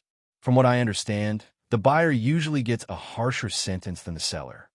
The last sentence, though spoken evenly, visibly paled Wu's mother's face. She calculated everything except the fact that Yinyun was not yet of age. Suddenly, the agreement in black and white became a hot potato. As N.I. Yang finished her sentence and straightened up with a smile on her face, she clapped her hands. Auntie, there's evidence in this black and white text. It seems the debtors are Wu Jinjin and Wu's missus, right? Remember to ask them for the money. If they don't pay, go ahead and call the police to arrest them. Wu's mother was momentarily unable to comprehend what Shed heard. Whose side was N.I. Yang on exactly? Wasn't she here to help Yinyun? Then why was she asking her to get the money from Grandma Wu and Wu Jinjin? Weren't Grandma Wu and Wu Jinjin part of Yanyan's family? After speaking, and I Yang leaned in and whispered something else to Wu's mother. Wu's mother nodded. After finishing, and I Yang waved at Wu's mother goodbye, Annie. Remember to ask them for the money. Just then, Wu Dalong came over carrying Xiaolong, and I Yang called out, Godfather, Godmother, Yin and Dalong, Erlong, let's get in the car. When Grandma Wu and Wu Jinjin saw everyone boarding the luxurious sedan, they panicked. Everyone was getting in, so they had to as well. One was Yanyan's grandmother, the other his aunt. It made no sense for Yanyan's family of 6 to go enjoy themselves without them. Just as the 2 women were about to follow, Wu's mother stopped them. You 2 need to pay back the money first. Crying, Grandma Wu said, I don't have any money. Let Yanyan's sworn sister pay. She's rich. Wu's mother firmly replied, I don't care. It'll go after whoever owes the money. It's your 2 fingerprints pressed on this. Chapter 848. Times Create Heroes. A gentleman on the beam seeing her mother demanding money. Grandma Wu immediately resorted to her specialty. She sat on the ground and started throwing a tantrum, crying and wailing. But Wu's mother wasn't someone to be trifled with. During her years as a street director, what kind of troublemaker hadn't she seen? You throwing a tantrum with me won't work. Debt repayment is a matter of principle. It was you who took the money. The thumbprints are yours and your daughter's. Today, either pay up or go to jail for 8 de liang. Wu Jinjin was startled. She definitely didn't want to go to prison. She was uneducated and lacked culture. Unaware that the agreement wasn't legally binding, she only knew that repaying debts was the natural order of things. Dear relatives, please don't be angry. Although the money was taken by my mother, it was meant for Yanyan's dowry. You should ask my brother and his wife for it. Their goddaughter is so rich. They surely won't miss these 6,000 yuan. Holding the agreement, Wu's mother said, These are your mother's and your thumbprints. If I report this to the police, they will only look for you too. Forget it, I don't want the 6,000 anymore. Just give me back 3,000. They'll just take the loss this time. It's impossible to get Grandma Wu to part with the money. Once the money was in her pocket, it was hers. I don't have any money. Grandma Wu clutched her pocket tightly, as if to say there wasn't 300 silver taels there. Wu's mother laughed. No money, is it? Well, we'll just report you to the police. Xiangzi, go to the police station right now and get this old shrew and the young one arrested. No pay, no freedom. You really think I could be easily fooled? Huh?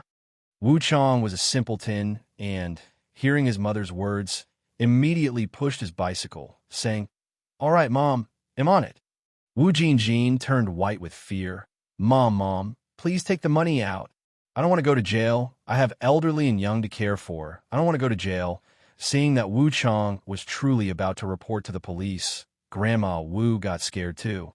At her ripe old age, she certainly didn't want to die in a cell. She immediately stood up from the ground and grabbed Wu Chong's bicycle. They'll pay back the money. Just let it be. Wu's mother signaled to Wu Chong with her eyes, and he stopped his bicycle. Grandma Wu pulled out a shabby cloth pouch from her pocket, unwrapped it layer by layer to reveal the crisp blue-green 100 renminbi banknotes inside. She hadn't even warmed up this money before it swiftly became someone else's. As Wu's mother took the money from Grandma Wu, the old lady clutched the banknotes tightly. Wu's mother had to pull hard to retrieve them. After counting, she frowned. How come there's over 1,000 yuan missing? That 1,100 yuan had been spent on Wu Jinjin's bicycle and sewing machine, and Grandma Wu had used a dozen more to buy meat and new clothes. Grandma Wu said, that 1,000 was used to buy things. That's all I have left now. Hearing this, Wu Jinjin's heart skipped a beat. Her bicycle and sewing machine had only been bought a few days ago. She hadn't even learned to ride the bike, and she hadn't been willing to use the sewing machine yet. Wu's mother continued, Then those things will compensate for the money. Wu Jinjin screamed, No way. I don't agree. Wu's mother turned to Wu Chong. Xiangzi, maybe you should visit the police station after all. Okay. Wu Chong nodded. Wu Jinjin rushed to hold Wu Chong's bike. Compensate. Well, compensate you. Wu's mother was secretly thrilled. She had thought Shed lost those 3,000 yuan for good when Wu Yinyun was still a minor. But to her surprise, she managed to get it back. And it was all thanks to Ni Yang's tip. So, The procession set out to take the sewing machine and bicycle from Wu Jinjin's home. When they returned home, Wu's mother unceremoniously burned the agreement. After Wu's mother left, Grandma Wu sat in the empty courtyard, sobbing and wailing. Wu Jinjin sat beside her, joining in the crying. The mother and daughter had pinned their hopes on Wu Yinyun coming into a fortune, but in the end, it had all been in vain. After a good while of crying, Wu Jinjin gradually calmed down. Mom, don't cry. He's still your biological son after all. Now that they've recognized such a capable goddaughter, I refuse to believe he'll disown you, his own mother. At these words, Grandma Wu seemed to instantly find her backbone. Right. Jinjin, you're right. Wu Jinjin went on. Besides, my brother and his wife still have their home here. I refuse to believe they'll abandon it altogether. When the time comes, you must enjoy the good life with them, and don't forget about me. Grandma Wu patted Wu Jinjin's hand. Don't worry, Jinjin. With your brother's goddaughter being so rich, I won't let you down. Chapter 849. Times Create Heroes. A gentleman on the beam _2. On the other side, the Wu family of 6 sat in the car. At that time, traffic management in Beijing was not as strict as in later years. So even if the car was overloaded, no one cared. The car sped quickly, sending dust flying everywhere. Sitting in the back seat, Yin Erju, frightened, said, Sister Yang, where are you taking us? And Yang smiled and said, Don't worry, Godmother. You'll know when we get there. Godmother? Yin Erju was stunned. She thought Yang was just pretending, but even on the car, Yang still called her Godmother. Yang continued, Yin Yun and I have a special connection. I also really like the 3 brothers, Wu Dalong, Erlong, and Xiaolong. Godfather and Godmother, if you don't mind, I would like to be your goddaughter from now on.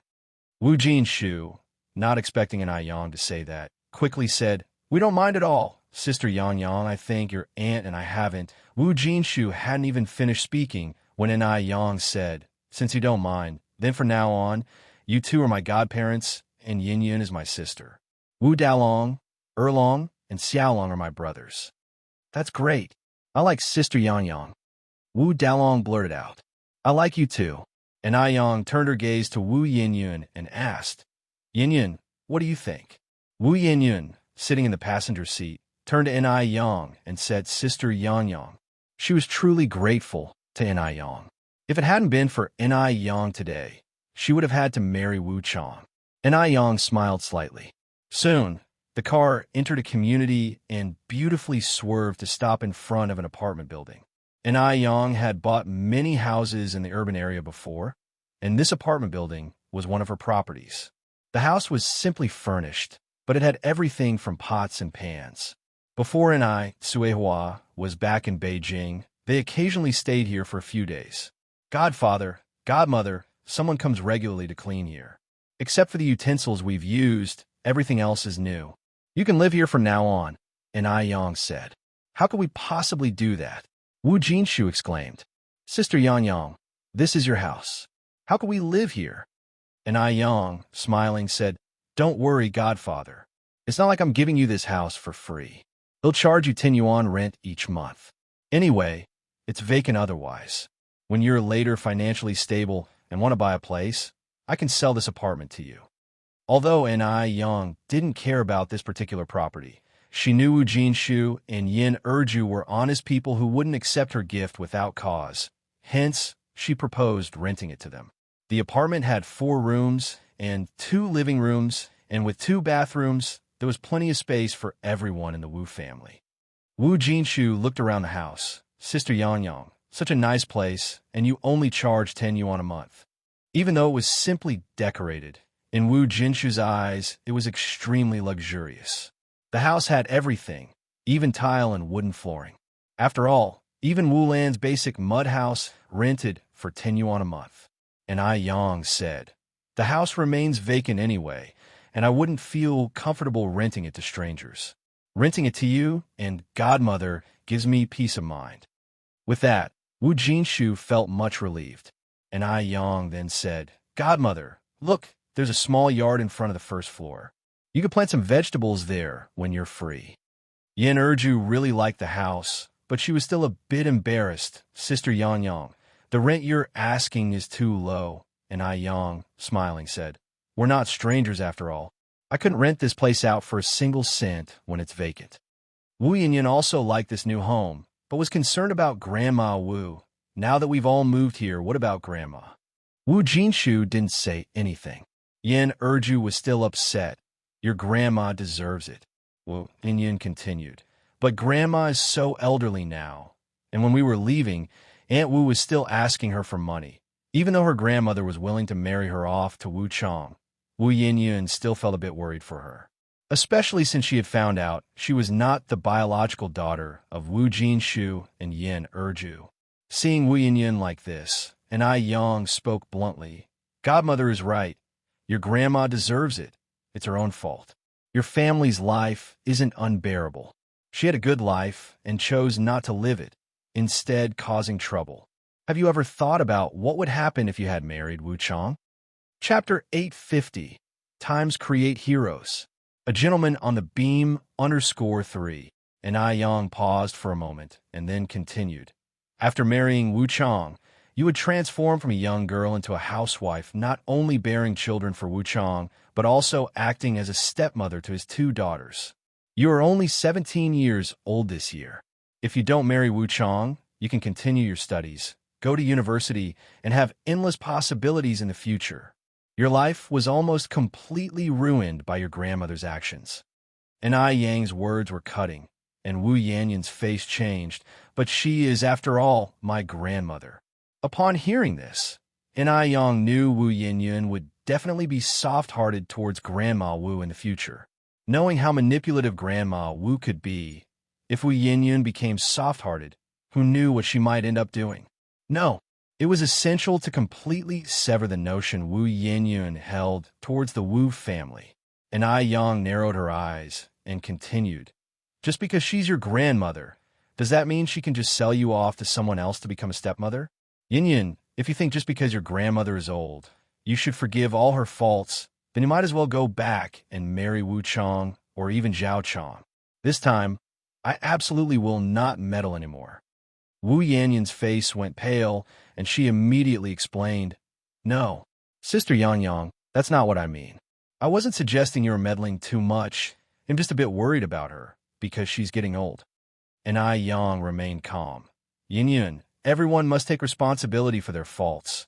Old age is not an excuse to escape responsibility. Your grandmother is only reaping what she sowed.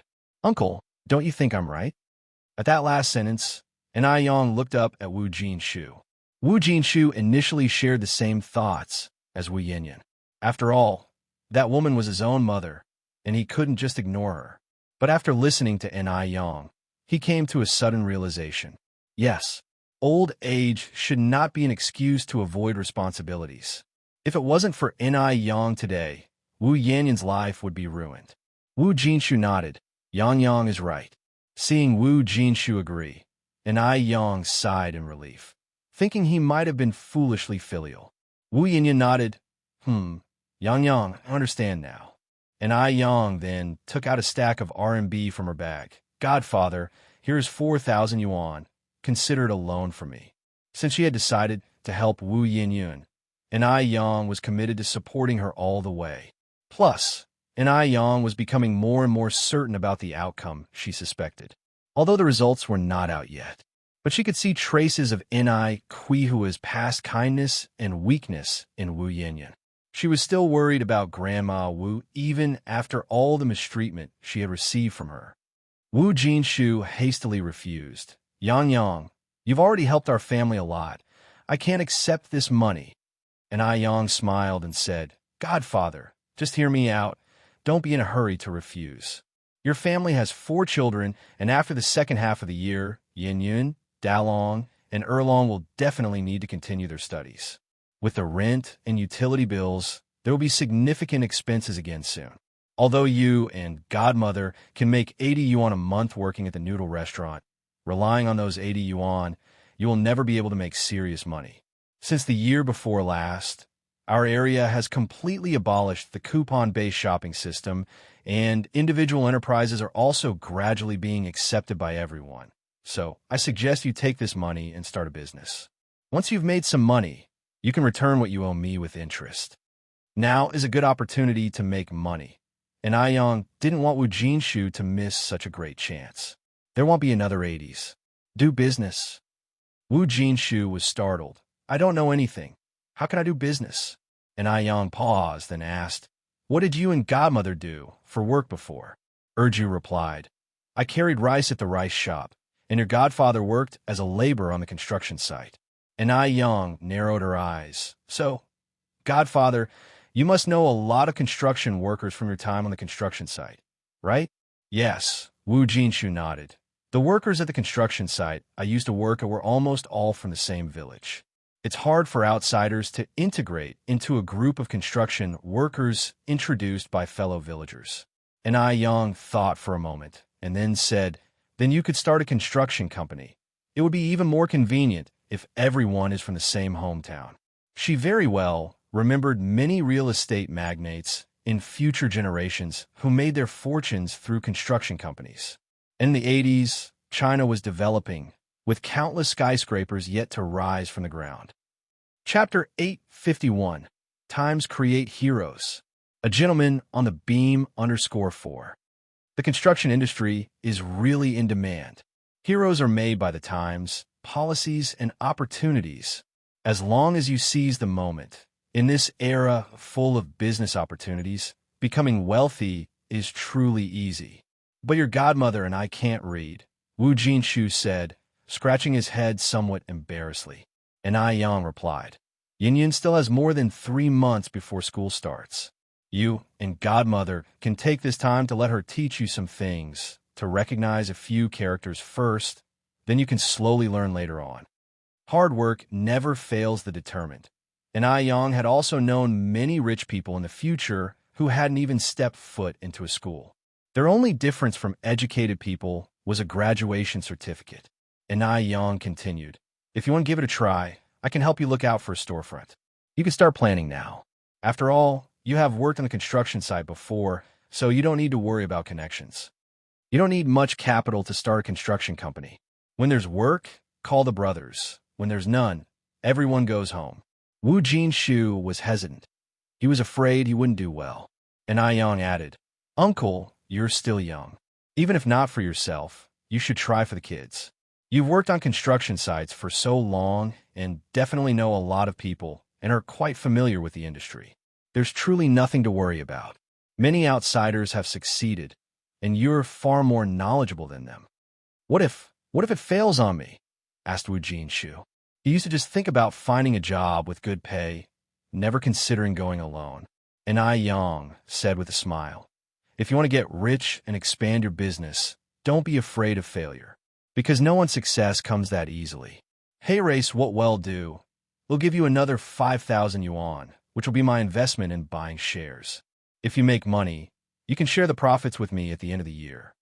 As she spoke, An Aiyang took another 5,000 yuan in cash from her bag. Usually, An Aiyang wouldn't carry so much cash in her bag, but today she planned to deposit it in the bank. Yang, aren't you afraid? Wu Jinshu was startled by An Aiyang.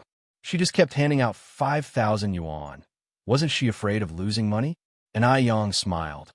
What's there to be afraid of? You'll never get rich if you're always timid. Godfather, it's my money, and I'm not afraid. So what are you afraid of? Wu Jinshu was stunned for a moment. At that moment, Yin Erju suddenly spoke. Dad, I've decided what Yang said makes sense. Why don't you give it a try? What if it works out? Wu Yin said, Dad, I also think Yang is right. Seeing that the time was ripe, An Aiyang said, Godfather, in this life, people should always take risks without reservation at least once. Without trying, you'll never know how great your potential is. Wu Jinshu nodded, all right. Yang, he'll listen to you. Okay, and Aiyang nodded, then he'll watch out for storefronts. Wu Jinshu continued, thanks so much, Yang. You've helped our family so much. I don't even know how to thank you properly. And Aiyang looked at Wu Jinshu and said, I think the best thank you is not to be soft-hearted. Wu Jinshu knew what An Aiyang meant, Don't worry, I won't be. After talking about these things, and Yang went on, Godfather, Godmother, it's your first time moving over today? First, get to know the surrounding area. The house is fully equipped with sheets and quilt covers. You just need to buy some clothes to change into. Just turn right outside the community gate, and there's a department store. As for your old home, I suggest you don't go back for now. Okay, Wu Jinshu nodded, and Yang picked up her bag. I have other matters, so I'll leave first. Wu Jinshu and Yin Erju wanted to see Yang off, but she said with a smile, Godfather, Godmother, no need to fuss. Let Yin Yin escort me. And Yang left the building with Wu Yin Yin. Yang, thank you so much for today. And Yang replied with a smile. Yin Yin, you've already thanked me. And he'll say it again, the best thanks is to not be soft-hearted. With someone like your grandmother, don't think about repaying evil with kindness. If you do, she will only ask for more and it'll be endless. It's been hard for your family to find peace. Don't let an old lady disturb it. Right, Wu Yin nodded, and Yang patted Wu Yin on the shoulder, as long as you understand. He'll be off now. Yang, be careful on your way, said Wu Yin. Don't worry, and Yang assured before getting into the car and driving off. Chapter 852, Times Create Heroes. A gentleman on the beam _5. And Yang recalled how she had raced the car on the way over, and Wu Yin continued, Yang, take it slow on your way back. And Machem, and Yang nodded, I will. However, before even a blink of an eye, the car had already disappeared from Wu Yin's view. This is way too fast, isn't it? What happened to driving slowly? Wu Yin opened her mouth in disbelief. And Yang hadn't felt this adrenaline rush of speed in a long time. In her previous life, because of Beijing's traffic congestion, she would go to official racetracks to experience the thrill of racing. But now in the 80s, Beijing's traffic signals were still not fully functional, and it was difficult for an ordinary family to buy even a bicycle. Where could traffic congestion come from? Without traffic restrictions or speed limits, and without waiting for traffic lights, the boss and I was very satisfied. Passers-by were continuously amazed. This is too impressive. Du Jiao's eyes widened as she quickly tugged on Grandpa Du's sleeve. Look over there. Grandpa Du remained calm, twirling his Buddha beads. I saw it. To Du Jiao, it might be incredibly impressive, but for Grandpa Du, it was nothing unusual. He had once driven while being pursued, navigating unharmed through a hail of bullets. Such a small trick could only deceive a naive girl like Du Jiao. Without a second thought, he knew it was something a rich young man would use to attract girls. Just then, a strand of long hair floated out of the car window, tracing a perfect arc through the air. A woman? Grandpa Du raised his eyebrows slightly. My goodness, the driver is actually a woman. Du Jiao nearly jumped for joy. Did you see that just now? Women drivers in this era were rare, Du Jiao included. In this era, a woman driving was a novelty, so Grandpa Du remained calm. I saw it. Du Jiao looked at him with disdain. How can you look so unexcited? There's nothing to be excited about, Grandpa Du said in a bland tone. Du Jiao shook her head. It's so boring to be with someone like you. Grandpa Du said nothing, calmly twirling his Buddha beads. Du Jiao went on to say, I've decided from today on I'm going to learn to drive. Grandpa Du replied, They'll have Ziki teach you. Can't you teach me yourself? Du Jiao knew Grandpa Du was a good driver. Don't worry, Ziki has more than enough skill to teach you, Grandpa Du assured her. Du Jiao did not say much more. And Yang parked the car in front of Fragrant Beauty and then walked in. Coincidentally, Fragrant Beauty was also Du Jiao and Grandpa Du's destination. Seeing the familiar sedan, Du Jiao exclaimed in surprise. Isn't that the car we just saw? Indeed it is. Grandpa Du had a good memory for license plate numbers. I really want to see what the driver looks like, Du Jiao continued. But the most important thing right now is to fill our stomachs. Let's go in quickly. The waiter led the two upstairs. The usual for both of you? Machem, Du Jiao nodded. He's vegetarian. Grandpa Du's hand paused while twirling the Buddha beads, ultimately remaining silent. The taste of fragrant bowties dishes really was beyond reproach. Even a simple vegetarian dish was full of color, fragrance, and flavor. When the two left Fragrant Beauty, the sedan was still parked at the entrance. Huh, that person hasn't left yet. Shall we stand here for a bit and see what the driver looks like? Suggested Du Jiao Jiao. I'm not as bored as you, Grandpa Du said lacklusterly. Du Jiao Jiao had anticipated the response and waved her hand. Never mind, let's go back. As soon as they returned to Mansion Deming, the manager came over carrying a birdcage. Grandpa Du, we just caught this Mina. It's very smart and can even talk. Grandpa Du's main interests were usually feeding fish and playing with birds, so Mansion Deming had a pond full of imported koi. Hearing about the talking Mina, Grandpa Du's interest was piqued. Oh, what can it say?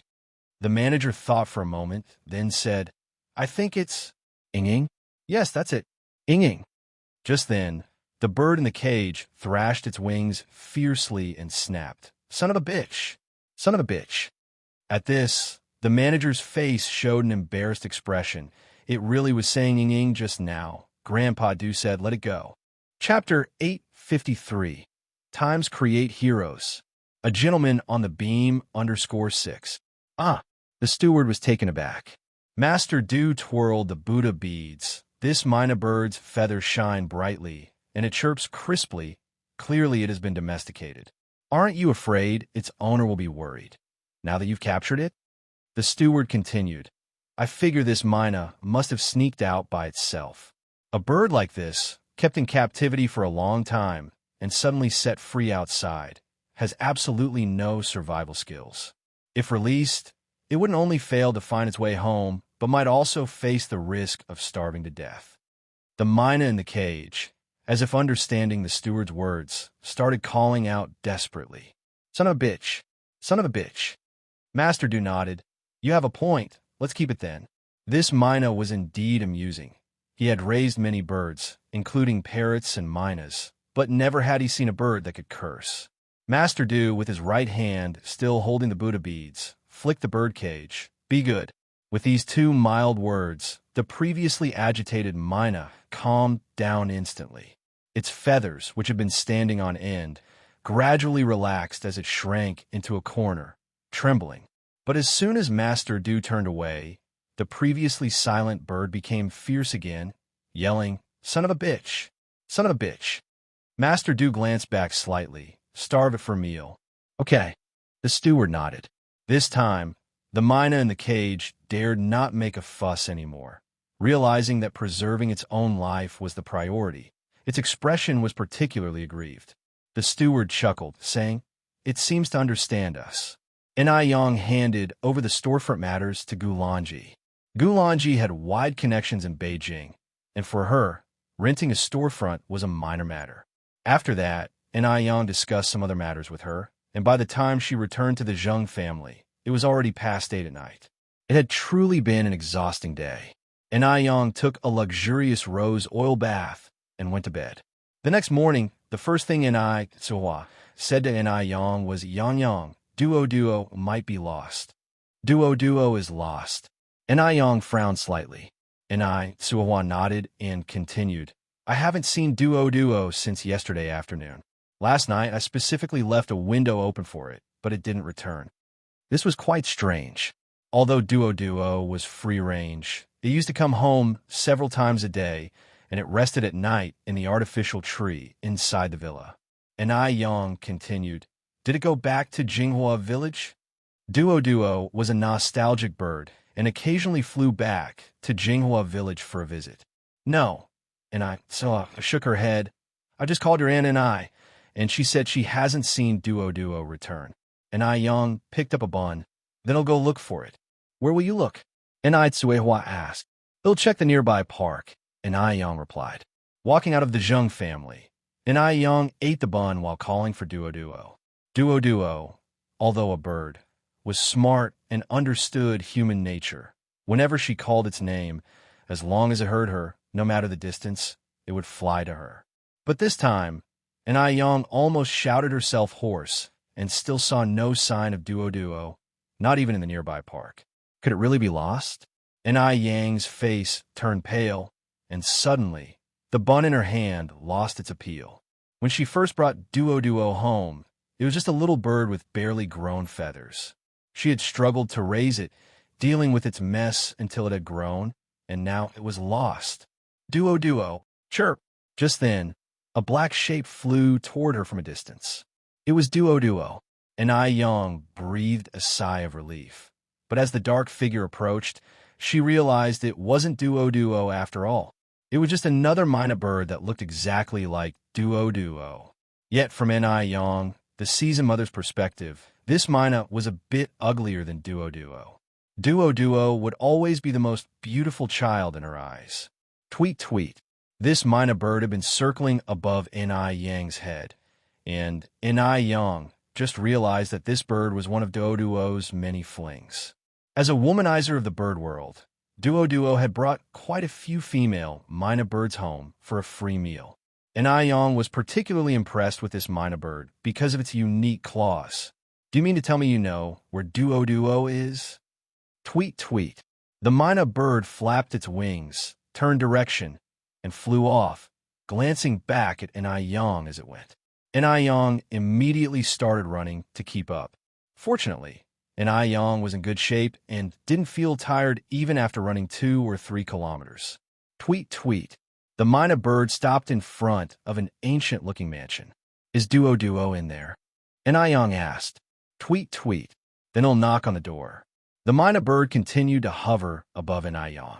An old-fashioned sign reading De Ming Xian hung on the grand entrance. Anyone living in De Ming Xian was no ordinary person, and naturally, one couldn't enter without an appointment. Ai Yang turned away at the door, felt a headache coming on. Tweet. The mynah bird overhead seemed frantic. What should I do? Ai Yang extended a finger and massaged her temple. Just then, Ai Yang noticed that the walls of the Ming Xian weren't very tall. Maybe she could climb over, although it seemed a bit wrong. Saving a bird was more important. She wasn't there to steal anything, after all. Ai Yang made her way to the back of the Ming Xian, quickly scaled the wall, and jumped down neatly.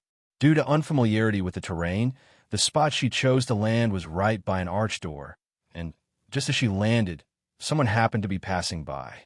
Protect Du Yi. The area immediately went into high alert. Walking in front, Du Jiao instinctively moved to shield Du Yi. Du Yi, a grown man, didn't need a woman's protection.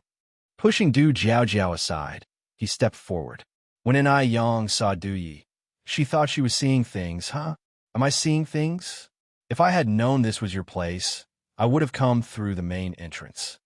Du Yi didn't seem surprised at all. His narrow eyes twinkled with mischief. How come you've turned into a rooftop gentleman? Ai Yang patted the dust off her clothes. A rooftop gentleman is out of necessity. I'm here looking for my son. Your son? Du Yi frowned slightly, incredulous. When did you have a son? How'd I not know about this? Ai Yang arched her brow. Look at you. Do I need to report to you when I have a son? Tweet. Just then, the mynah bird circling overhead called out again. Ai Yang followed the mynah bird forward and turned to look at Du Yi. Since this is your turf, I want stand on ceremony. No need for ceremony. Du Yi's expression slowly returned to normal. Du Jiao tugged at Du Yi's sleeve and whispered, Did you bring back this romantic debt from outside? She's quite pretty. That's not it. Du Yi paused, twisting the Buddha beads in his hand. Don't talk nonsense. Du Jiao rolled her eyes, speechlessly. You even have a son, yet you still won't admit it. Chapter 854, Offended the Wrong Person. Dog food manufacturer Du Jiao had many mishaps with romance previously, which, coupled with Ai Yang coming to find her son, led to some misunderstandings. Gazing at Ai Yang, Du Jiao's eyes sparkled with admiration. I say, you've got quite the taste this time. Such a beautiful young girl, and I doubt we could find another like her in all of Shanghai. She had a son for you, and you're still not satisfied? That son isn't mine, Du said with a tone of helplessness. Du Jiao stared wide-eyed at Du, incredulous. You've been cheated on? Du's breath hitched. You're venturing way off topic. Then what do you mean? If you haven't been cheated on, why deny your own son? That's not right. Du Jiao Jiao argued. Twisting the Buddha beads, Du replied, "Stop guessing. And I Yang and I are not what you think. She is also the person who saved me earlier." "Is that truly her?" Du Jiao Jiao expressed her skepticism. Really? Du Jiao Jiao had always been curious about Du's mysterious lifesaver and never anticipated it was the young girl before her. They say no one is perfect, but Du Jiao Jiao was still in disbelief. Such a beautiful young girl, and yet so capable. Unbelievable indeed. Absolutely true, Du affirmed, his expression unreadable. Knowing Du was not one to jest, and he had no reason to joke about this matter, Du Jiao Jiao asked curiously, "Then why is she here looking for her son? Did you hide her son?" "I don't even know who her son is," Du replied innocently.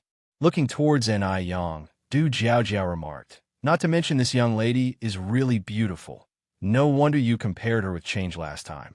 She doesn't look like someone who has had a child." Glancing at Du Jiao Jiao, Du retorted, "You speak as though you've had one." Du Jiao Jiao rolled her eyes at Du. The two casually followed N.I. Yang. N.I. Yang kept following the leader's sun parakeet, walking through the corridor and arriving at the garden's back.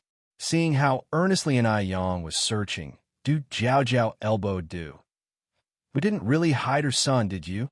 "Why would I hide her son?" Du countered. Du Jiao Jiao, "I do seriously. Maybe to become her kid's stepdad." Du's breath hitched again. "Don't spout nonsense."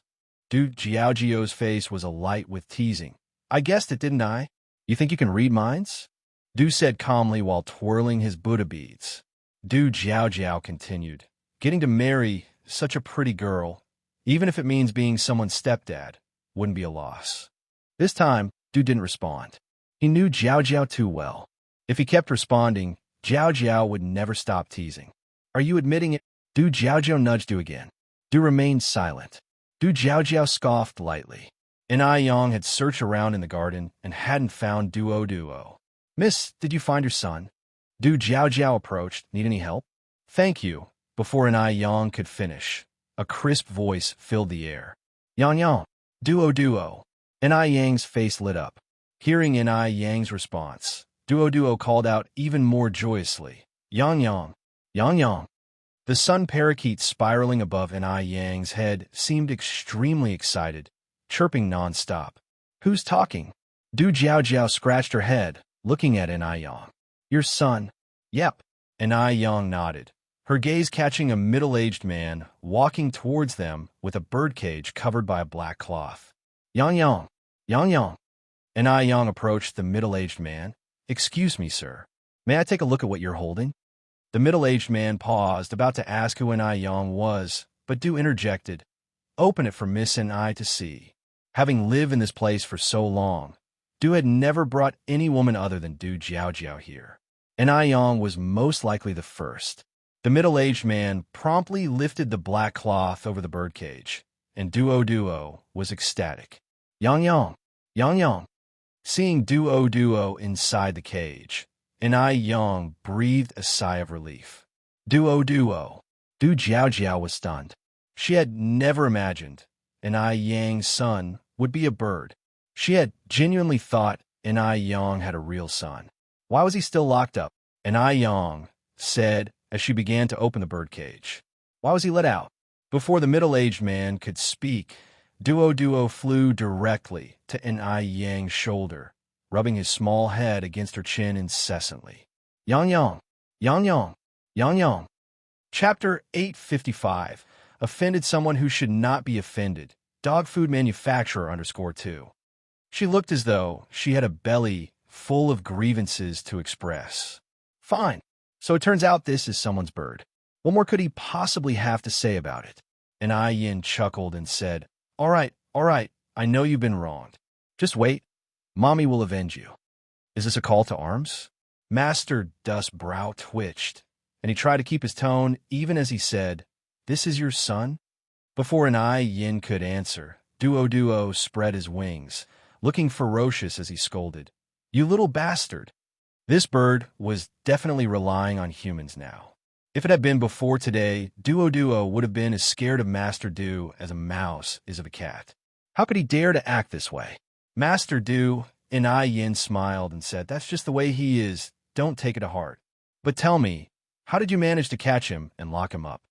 The middle-aged uncle realized that Nai Yan's status was not simple. Having followed Master Du for so long, apart from Jiao Jiao, he had never seen any woman dare to speak to Master Du like this. Not even the two mistresses of the household dared to.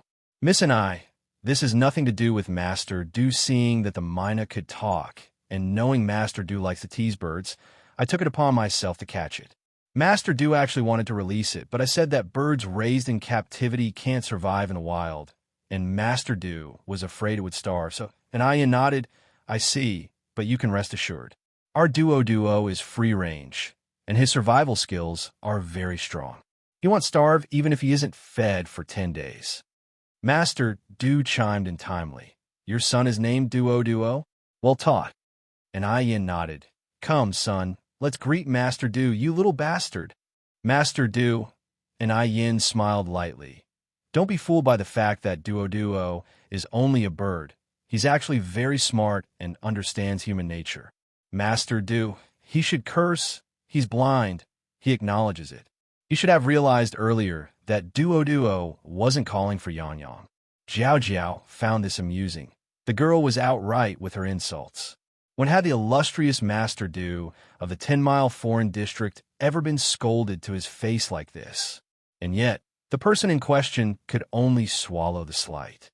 Jiao Jiao smiled radiantly. "Young lady, your son is very handsome. By seniority, he should call me third younger brother." "What should he call me?" "Third younger brother?" And I was taken aback for a moment. Master Du introduced, "This is my second sister, Jiao Jiao." Miss Du and I wasn't pretentious, continuing, "My name is Yin, and I with a man radical.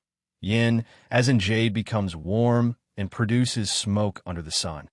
Jiao Jiao replied, "That's a beautiful name, as beautiful as you are." "Thank you."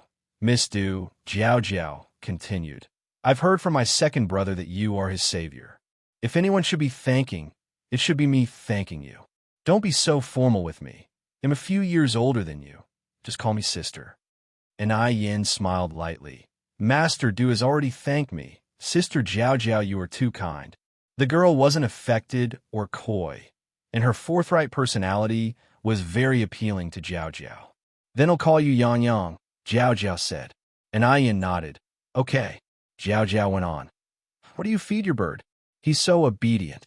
My third brother also has many birds, and none of them are as well-behaved as Duo.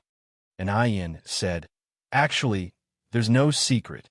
I've always let him roam free, and over time, he's become attuned to human nature."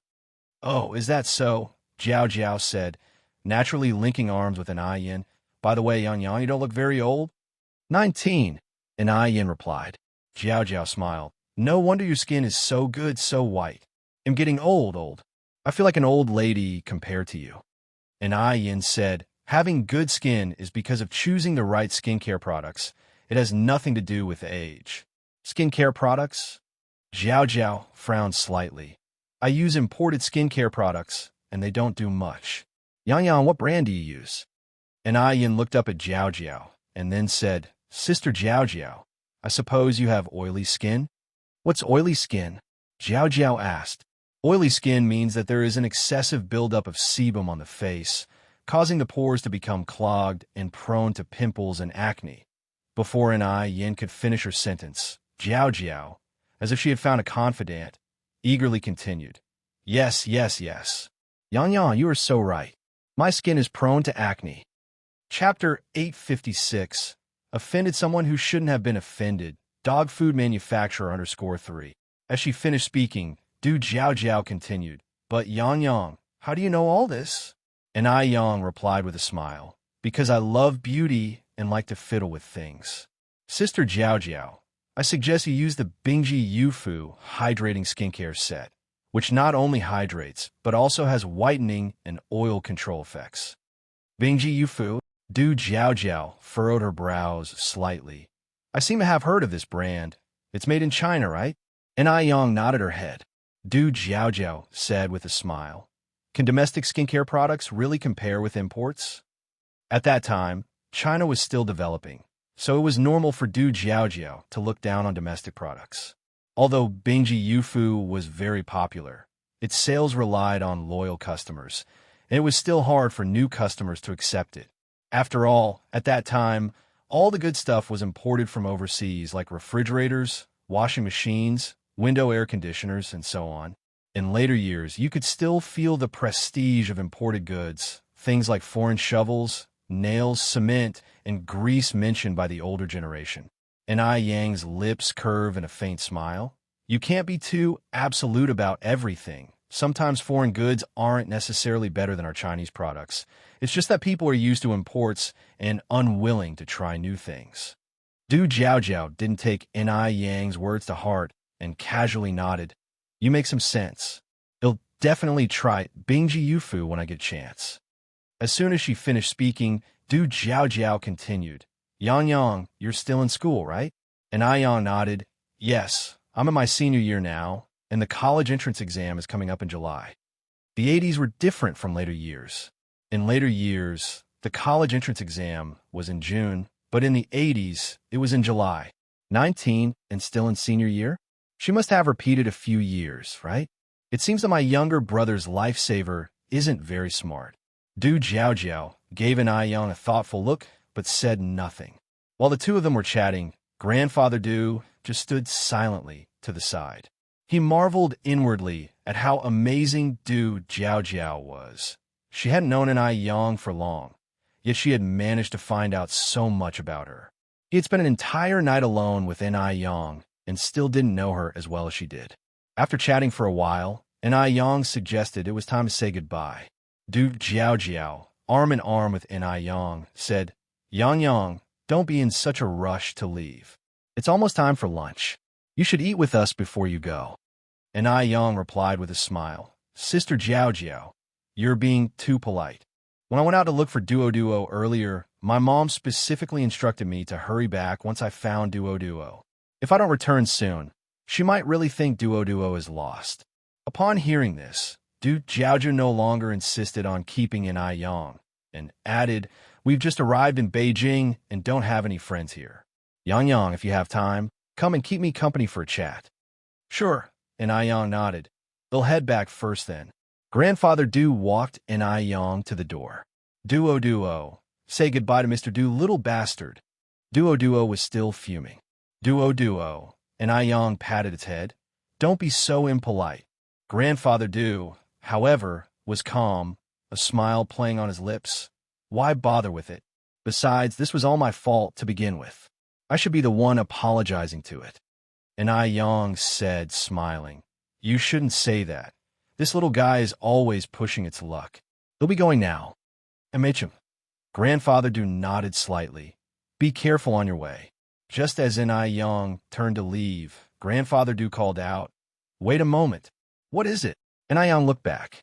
Grandfather Du twirled his Buddha beads. My name is Du Changfeng. Ai Yang was taken aback at first, and then asked, Changfeng, as in I desire to ride the wind to return? Yes, Grandfather Du nodded. Nice name, Ai Yang said. Grandfather Du, holding the Buddha beads, paused for a moment. Thank you. When Ai Yang's figure disappeared under the shade of the parasol trees, Grandfather Du also turned and went inside. As soon as he entered, Du Jiaojiao approached. That Yang Yang is very pretty. Yeah, Grandfather Du replied to her. Du Jiaojiao continued. Did she just call you Mr. Du? Yeah. Doesn't she know you are the Grandfather Du of the 10-mile foreign trade area? Du Jiaojiao asked back. She knows. Grandfather Du lifted the lid of the incense burner and lit a piece of sandalwood. Du Jiaojiao narrowed her eyes. Knowing that and still calling you Mr. Du? Is she playing hard to get? It was no wonder Du Jiaojiao would overthink. She had met too many people who thought they were very clever. Chapter 857. Offended someone who shouldn't have been offended. Dog food manufacturer _4. Who would not respectfully address him as Mr. Du. There really were hardly any who dared to call him Sir Du. He's not that kind of person. Mr. Du firmly negated. TSKS. Du Jiaojiao watched Mr. Du with a mischievous smile. So quick to defend her. Mr. Du did not explain further, merely saying, "Ever heard of how appearance reflects the heart?" Determining that Zhang Xianjing would be the kind of person was more fitting. And I Yang? She would disdain engaging in such matters. Du Jiao nodded. That's true too. Yang Yang is so beautiful. If she were interested in you, she wouldn't need to play hard to get. She just has to nod, and you'd have a new concubine in your backyard. You're overthinking it, Mr. Du said indifferently. Du Jiao agreed. Indeed, I am overthinking. Like in I Yang, you can tell she is not one to be confined to the boudoir. How could she possibly content herself with being one of many concubines, competing and becoming jealous of other women? Mr. Du silently twirled his Buddha beads. Sister, you're getting further off topic. Yang Yang is so beautiful, and you're not at all moved by her. Du Jiao retorted. Mr. Du's expression remained stoic. Only a dead man's heart stays still. Do I look like a dead man to you? Du Jiao, lost for words, said, Ugh. I'm not talking about that kind of being moved. I meant the kind where you like her. You seem so smart usually. How come you turn silly at crucial moments? Forget it. Speaking to someone heartless like you, you wouldn't understand even if I explained. Mr. Du sat cross-legged on a low stool and began preparing tea. He was particularly meticulous about brewing tea, which in later eras would be referred to as tea ceremony. Du Jiao disliked these overly elaborate habits. So much effort in brewing tea for just a few sips. Elegant, but impractical. Seeing Mr. Du make tea, she muttered, boring, and turned to leave the living room. After Du Jiao left the living room, Mr. Du summoned the butler. Mr. Du continued his tea-making motion, his hands weaving through the teacups as the tea smoke spiraled upwards, casting his facial features into a more majestic and enigmatic silhouette. Who was on duty at the gate today? The butler, taken aback by the sudden question, asked Xiao Zhao and Xiaolin. Mr. Du nodded. Tell them they needn't come tomorrow. Why? The butler was puzzled. Had Xiao Zhao and Xiaolin offended Mr. Du? Mr. Du asked, Do you know how high the backyard wall is? 4 meters. Before the butler could finish, they seemed to realize something suddenly and immediately said, All right, I understand. I'll notify them right now. Go ahead. Mr. Du gestured with his hand. The butler approached the gate.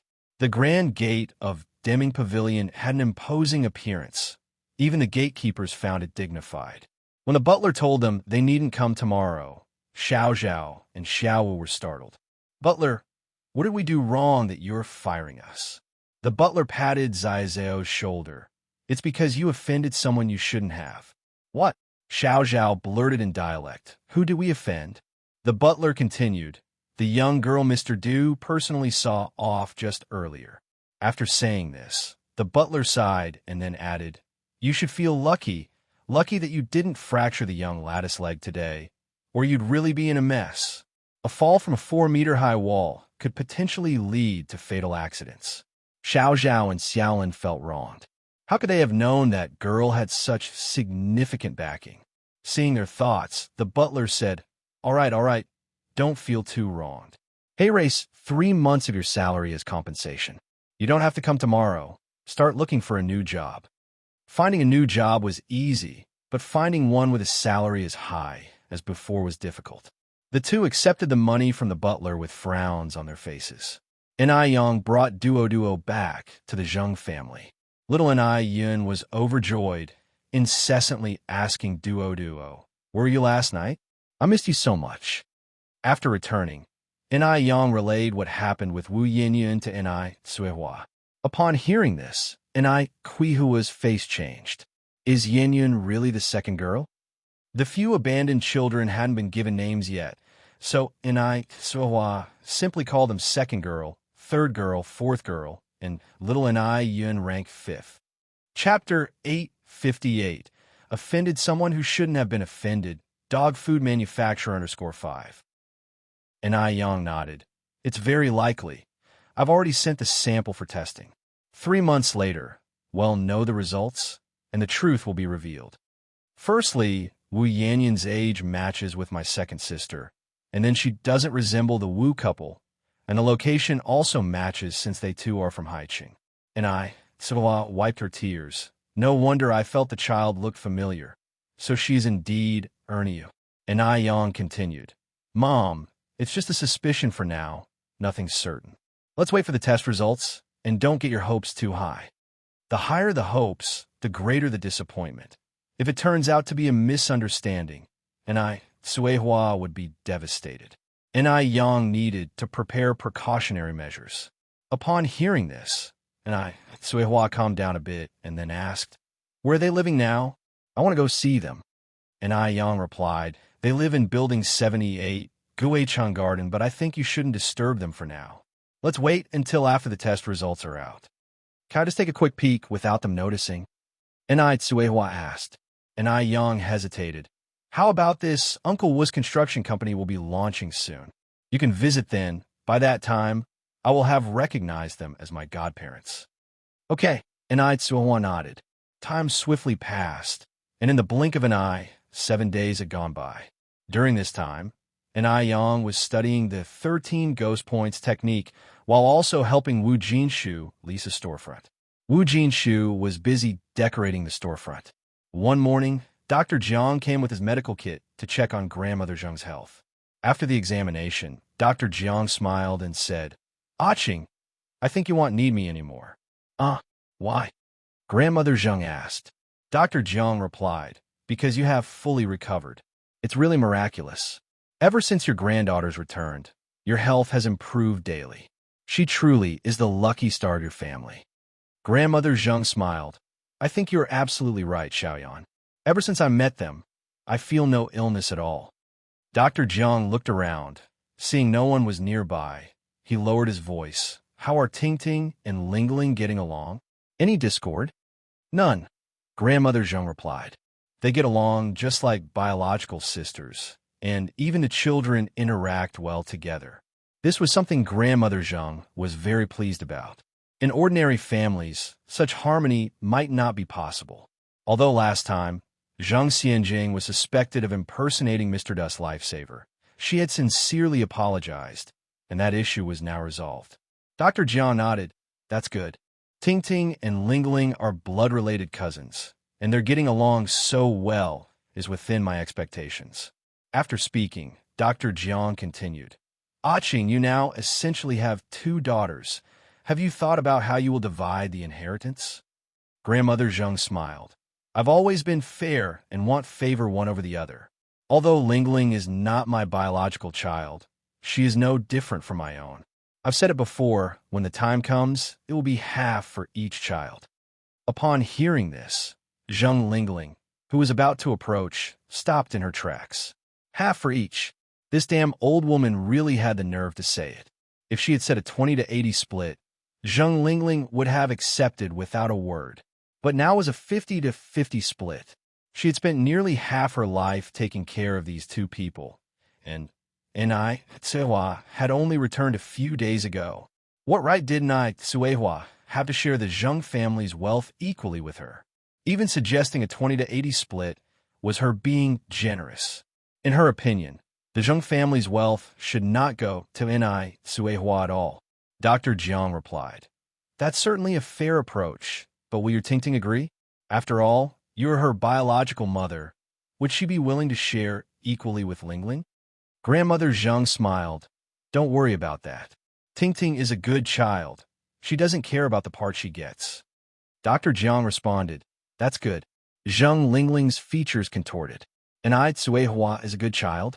Was this damn old woman implying that she was not? No, she couldn't wait any longer. Zheng Lingling clutched the tray in her hands, her knuckles turning slightly white from the force. When Dr. Jiang left the Zheng family's house, Zheng Lingling chased after him. And Jiang, wait a moment. What is it? Dr. Jiang turned around. Zheng Lingling said, Dr. Jiang, I've been having severe headaches lately. Do you have any painkillers? Chapter 859. Offended someone who shouldn't have been offended. Dog food manufacturer _6. Does it hurt in waves? Dr. Jiang asked. Yeah. Zheng Lingling nodded. Then let's walk and talk, Dr. Jiang said. Okay. Zheng Lingling followed Dr. Jiang's steps. Lingling, your mom is almost fully recovered now. I probably won't be visiting your house much anymore, Dr. Jiang said.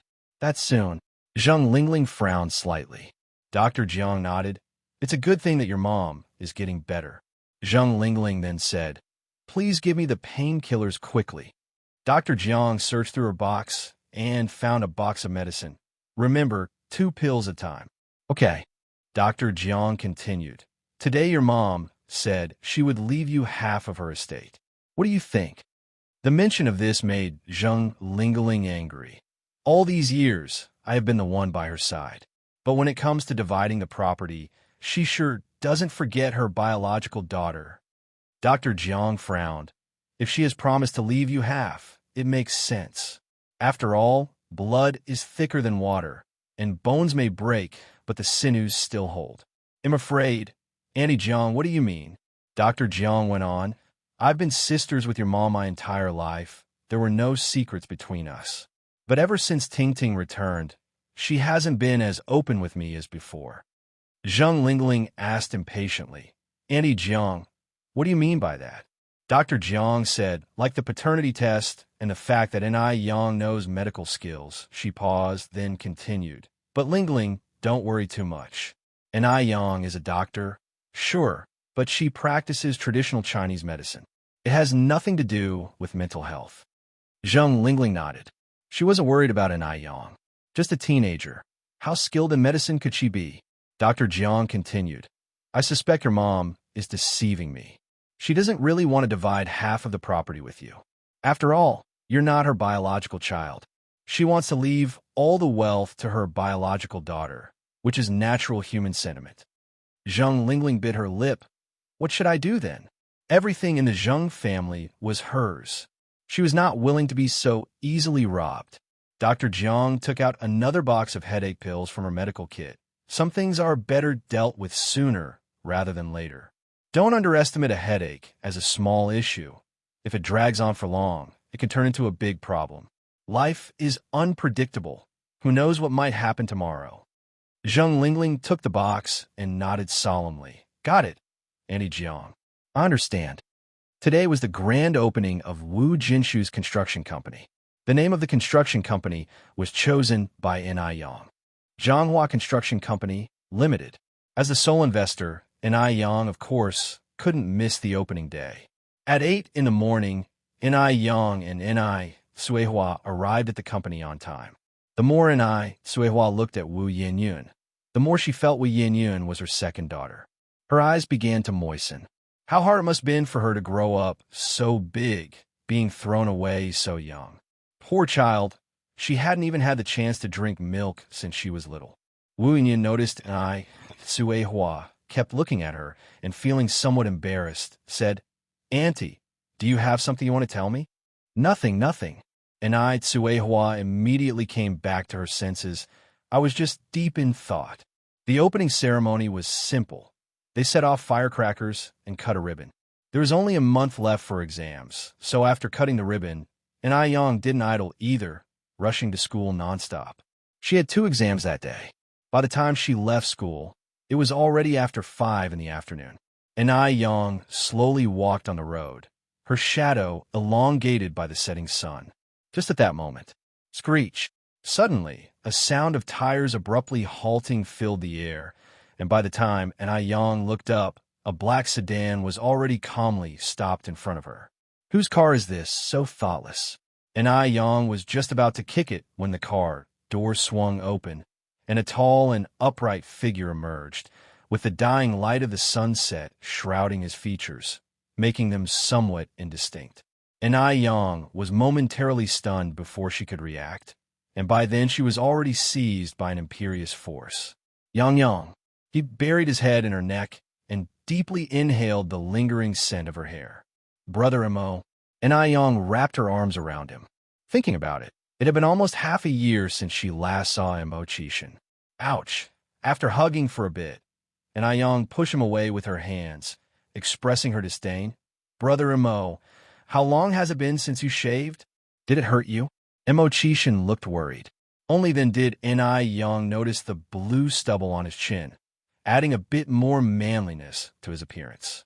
and I Young couldn't help but reach out and touch it, finding the sensation novel, like a tingling electric shock. Tisk, tisk, tsk. How busy have you been? How does it feel? Chishin gripped her hand. Not great, it's prickly, and I Young said with a face full of disdain. Let's get in the car and talk. Chishin guided her to the back seat. Wu Daming took the initiative to greet her, sister-in-law number 6. Seeing Wu Daming, who was shiny black, and I Young laughed. Wu Daming, have you been on a vacation to F continent? Wu Daming turned around in surprise. Sister-in-law, how did you figure it out? But I didn't go to F continent for a vacation. It's your teeth, and I Young replied. Ah, Wu Daming was somewhat confused, and I Young continued. I suggest that if you go out at night, remember to smile more. Why? Wu Daming touched the back of his head, and I Young smiled and said, use your teeth to blind them, otherwise it's too dark and no one can see you. Wu Daming, not only had he darkened, but why did everyone have to laugh at him too? A few minutes later, Wu Daming realized that being laughed at by I Young wasn't the worst. Being force-fed dog food, that was the worst. He was still a kid. Why did he have to endure such an assault of love? Those two people in the back seat were really too much. After about 15 minutes, the car stopped in front of a villa. Once out of the car, I Young said in surprise, why are we here? Weren't we going to my place? And Chishin said, with my disheveled appearance, it's not suitable for me to go to your house. What if our mom disapproves and won't let you marry me? And I Young raised her eyebrows slightly. I'm not planning to marry you right now anyway. Fine, fine, fine. Then he'll marry you. And Chishin shamelessly wrapped his arm around I Yang's waist. Yang, you've lost weight. Have I? You really have. I can feel it. Chishin said as he tightened his hold. As they talked, the two of them had already entered the villa. No sooner had the door closed than Chishin pinned her against it with a reversed hand, and then leaned down for a kiss. The blue stubble prickled against her fair skin, a bit painful, yet Chishin couldn't bring himself to let go so soon after such a long time apart. After a while, I Young pushed him away. Go shave now. Chapter 860. Can you get first place like this? Chishin went to the bathroom to take a shower and shave. And I Young, having nothing better to do, sat on the couch to watch TV. At this time, there weren't many channels available on TV, but the programs being broadcast were future classics. Playing on TV right now was the 1985 version of Ji Gong, although there were only 8 episodes of it currently. And I Young hadn't really watched Ji Gong before, but she found it quite interesting now. By the time Chishin emerged from the washroom, half an hour had passed. Let's go, and I Young said, reaching to turn off the TV when she saw Chishin come out. While fastening the buttons on his shirt, Chishin asked, is Mom still staying at Grandma's place? Yep. And I Young reached out to pinch Chishin's face, saying Mom and Grandma, so smoothly. Big brother Mo, I found your skin is getting thicker and thicker. Chishin grinned cheekily. My skin is so thick. Did it hurt your hand? What do you think? And I Young raised her eyebrows slightly. I guess it must have hurt. Let me rub it for you. Chishin took I Yang's hand. Big brother Mo, I beg you to be a bit more human. The two chatted as they walked away. Wu Daming had already returned home, and I Young took the keys from Chishin. I'll drive. Chishin was a little surprised. You know how to drive? He hadn't known that I Young could drive, even after knowing her for so long. Of course, I Young said with a touch of haughty pride. Is there anything your brother Yang can't do? At first, Chishin thought I Young was just boasting until she successfully started the car. Only then did he realize that I Young wasn't joking. This I Young. She may seem aloof and reticent ordinarily, but only Chishin knew she had a playful side hidden in her bones, and she liked to brag a bit. Buckle up, I Young said, her hand on the steering wheel, glancing sideways at Chishin. The light from the street lamps cast the shadow of her eyelashes across her nose bridge in a strangely cool pose. Chishin swallowed unconsciously. Oh. After Chishin buckled up, he realized that I Young could not only drive, but but she drove with incredible skill. It made Immerse almost think Yang could take the car to the sky. With turns, consecutive turns, sharp turns, she never slowed down, yet the ride was as smooth as if on flat ground. What should have been a 30-minute drive took less than 5 minutes to arrive at the Zheng family's front gate. Yang stopped the car and switched off the ignition, whistled cheerfully at Immerse. "How about that? Am I Brother Yang? Awesome or what?" Immerse nodded slightly. "Awesome, truly awesome. Brother Yang is too cool, truly worthy of being my wife." Such nerve. Immerse got out of the car right behind her, taking the gifts brought back from F country from the back of the car, and they walked towards the villa together. Zheng Xianjing had the day off from school and had come home early. Just as she came down the stairs, she saw a figure coming through the door. Against the light, she couldn't quite make out his features, yet a powerful aura surrounded him, instilling a sense of inferiority in those who saw him. Who could this be? Although she couldn't quite see his face clearly, Zheng Xianjing could sense that this was no ordinary person. Perhaps it was Mr. Mog. The Mo and Zheng families were extremely close, so it was unsurprising for Baichuan to visit the Zheng family. Zheng Xianjing narrowed her eyes and subconsciously brushed her hair behind her ears, straightened her back, and walked downstairs. The features of his face gradually became visible in the darkness. Thin, sharp lips like paper cuts, narrow and long phoenix eyes brimming with a cold gleam, and features as flawlessly carved as fine artistry, especially those deep and heavy eyes, bottomless as if they were vast stars. She recognized who it was. The next second, all traces of a smile vanished from Zheng Xianjing's face. It was Immerse. How could such a fine appearance be wasted on a ne'er-do-well like Immerse? Regret and disgust flickered across Zheng Xianjing's eyes as she snorted and walked past him with her nose in the air. For a good-for-nothing like Immerse, even the right to hold her shoes was unattainable. Immerse's face remained expressionless as he continued walking in. Xiaoma, and Tsuehua was surprised to see Immerse. "When did you get back?" Immerse replied, "Auntie, I just got back home this afternoon." Laughing, Tsuehua said, "Come on in, and by the way, where's Yang Yang? Did you see her?" Immerse answered, "Yang Yang was supposed to come in with me, but she felt a bit unwell the moment we were entering the door, so she went to the washroom." Chapter 861. Can you get first place like this? _2. Immerse handed the items in his hand to Tsuehua. "These are the gifts I brought from F country for Grandpa Zheng, Grandma Zheng, and you and Uncle." Tsuehua smiled and said, "You child, coming here is enough. Why bring gifts?" Grandpa Zheng and Grandma Zheng also liked Immerse very much.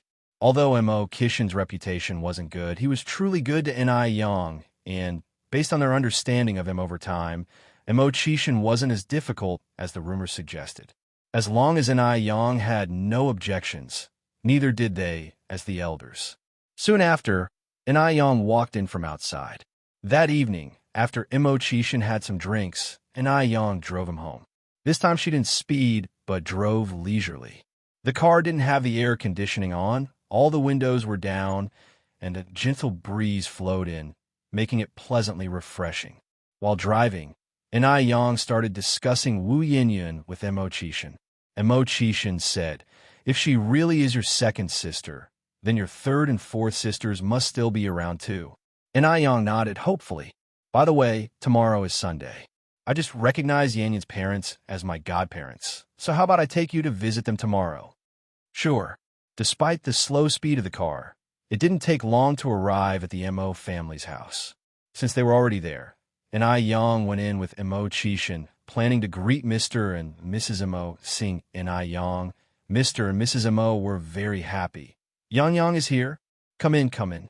We just got a few kilograms of green husk lychees this afternoon from Officer Wu, and I saved half for you, planning to send them over in a couple of days. Yang loved lychees, and hearing they were green husk lychees excited her even more. Are they Guilu from Xingqing? Yes, the Guilu from Xingqing. They're very sweet and even seedless. Green husk lychees were the most expensive among lychee varieties. Yang remembered once, In her previous life, a single green husk lychee was auctioned for a record-high price of $550,000. After many years, tasting green husk lychees again transported Ni Yang momentarily back to the future. Mo Chishan peeled the lychees and placed them on a plate, one after another, quickly filling up a large plate. Ni Yang hurriedly said, Okay, big brother Mo, I can't eat that much after dinner. Do you not want to eat pomegranate? Mo Chishan picked up a pomegranate. Ni Yang shook her head, no. Mo Chishan smiled and asked, Is there any fruit you don't eat? Ni Yang responded, Pomegranates require spitting out seeds. It's too much hassle. Lychees are more convenient. Mo Chishan smiled, took a pomegranate, and slowly started peeling it, his handsome hands clearly defined against the bright red pomegranate, making them particularly striking. Hearing the noise downstairs, Xiao Yingying immediately ran down. She had been staying at the Mo family's house for the past few days, hoping to meet Mr. Mog, so she always rushed over whenever there were visitors at the Mo family's house to see if it was Mr. Mog. Seeing Mo Chishan, Xiao Yingying's face couldn't hide her disappointment. Xiao Yingying, like an eggplant hit by frost, didn't even want to greet Mo Chishan and listlessly walked back upstairs. Mr. and Mrs. Mo didn't like Xiao Yingying much either, because the girl lacked manners, barely greeting them and always acting as if someone owed her millions. If she wasn't Mo Baichuan's cousin, they would have kicked her out long ago. Just then, noises sounded from outside. Mrs. Mo stood up and said, It must be Baichuan coming back. They'll go have a look. Sure enough, it was Mo Baichuan. Mo Baichuan had been staying at the base, and he hadn't expected to see Mo Chishan and Ni Yang upon his return. Your Uncle Six came back today, and Yang is here too. Go greet them. Okay. Mo Baichuan took off his white gloves and walked into the living room. Uncle Six. Mo Chishan nodded slightly. My nephew is back. Didn't you see your Aunt Six? Ni Yang greeted. Nephew, would you like some lychees? What was this back-and-forth exchange about? Mo Baichuan frowned. I don't eat them. Oh. Ni Yang didn't say anything more and continued eating lychees, just being polite. Mo Baichuan then asked, When did Uncle Six get home? Chapter 862. Can you get first place like this? _3. I just returned this afternoon, Mo Chishan said. Mo Baichuan glanced at Mo Chishan, then continued, Has Uncle Six been very busy outside lately? Asking a universally acknowledged useless man if he has been busy is practically the same as mockery. In fact, Mo Baichuan couldn't be bothered to mock this worthless Uncle Six. He wanted to see how Ni Yang would react. How could Ni Yang not be tired after acting with Mo Chishan for so long? Mo Chishan's thin lips curled slightly, his hands still peeling a pomegranate. So. What has Uncle Six been busy with outside? Mo Baichuan promptly asked. Trade secrets. Upon hearing this, the mockery in Mo Baichuan's eyes deepened. Trade secrets? Such words might pass if they came from someone else's mouth, but coming from Mo Chishan, they were truly bizarre. No wonder Mo Chishan's reputation outside was so poor. Since it's a trade secret, then I won't pry. As he spoke, Mo Baichuan's gaze swept past Ni Yang. Ni Yang was just like before, her attention entirely on the plate of gleaming, jade-white lychees, as if she hadn't spared him a glance from start to finish. Has she really not looked at him? Mo Baichuan narrowed his eyes, then turned to look at Grandfather Mo and Grandmother Mo before continuing. Grandpa, Grandma, I plan to get engaged to Jingrong soon.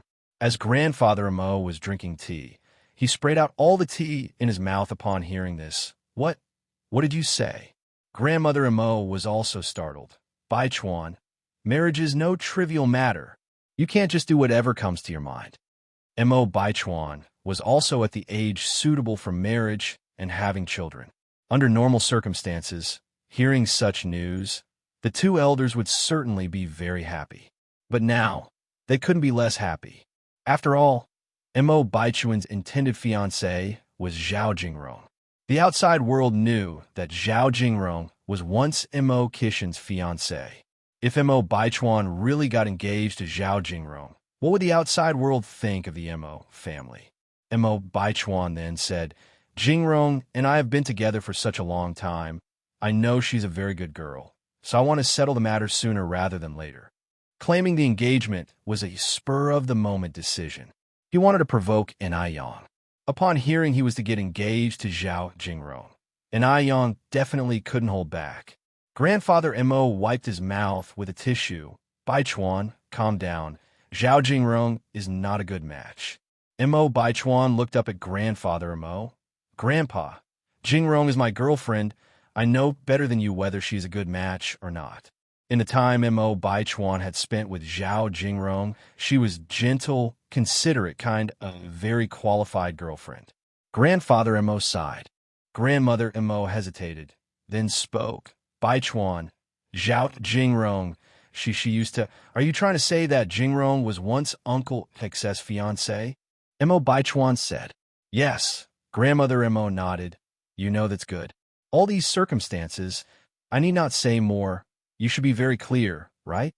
Grandmother Mo truly looked down upon Zhao Jingrong. Mo Baichuan's eyebrows furrowed slightly as he continued. The reason Jingrong broke off the engagement with Uncle Six is that Uncle Six had no ability to keep her. Moreover, she and Uncle Six were initially betrothed as children, and it's been so many years since such practices were abolished. Child engagements are already null and void, and Jingrong has the right to choose her happiness. You and Grandpa can't dismiss her as a good girl just because she broke off the engagement with Uncle Six. Grandmother Mo wanted to say something more, but Grandfather Mo raised his hand. All right, you want to get engaged to her, right? Then get engaged. We won't interfere with this matter, but let me say something beforehand. Please speak, Mo Baichuan said. Grandfather Mo continued. Since you have decided to get married, don't think about getting divorced later. Our Mo family can't afford to lose face like that. You can count on me, Mo Baichuan said, full of conviction. Grandfather Mo's expression was a bit gloomy, but in front of Yang, who had been Mo Kishin's fiancée, it wasn't good to blast her openly. What if it scared the future daughter-in-law? Yang didn't want to get involved in Mo Baichuan's business, and, moreover, Mo Baichuan was too conceited.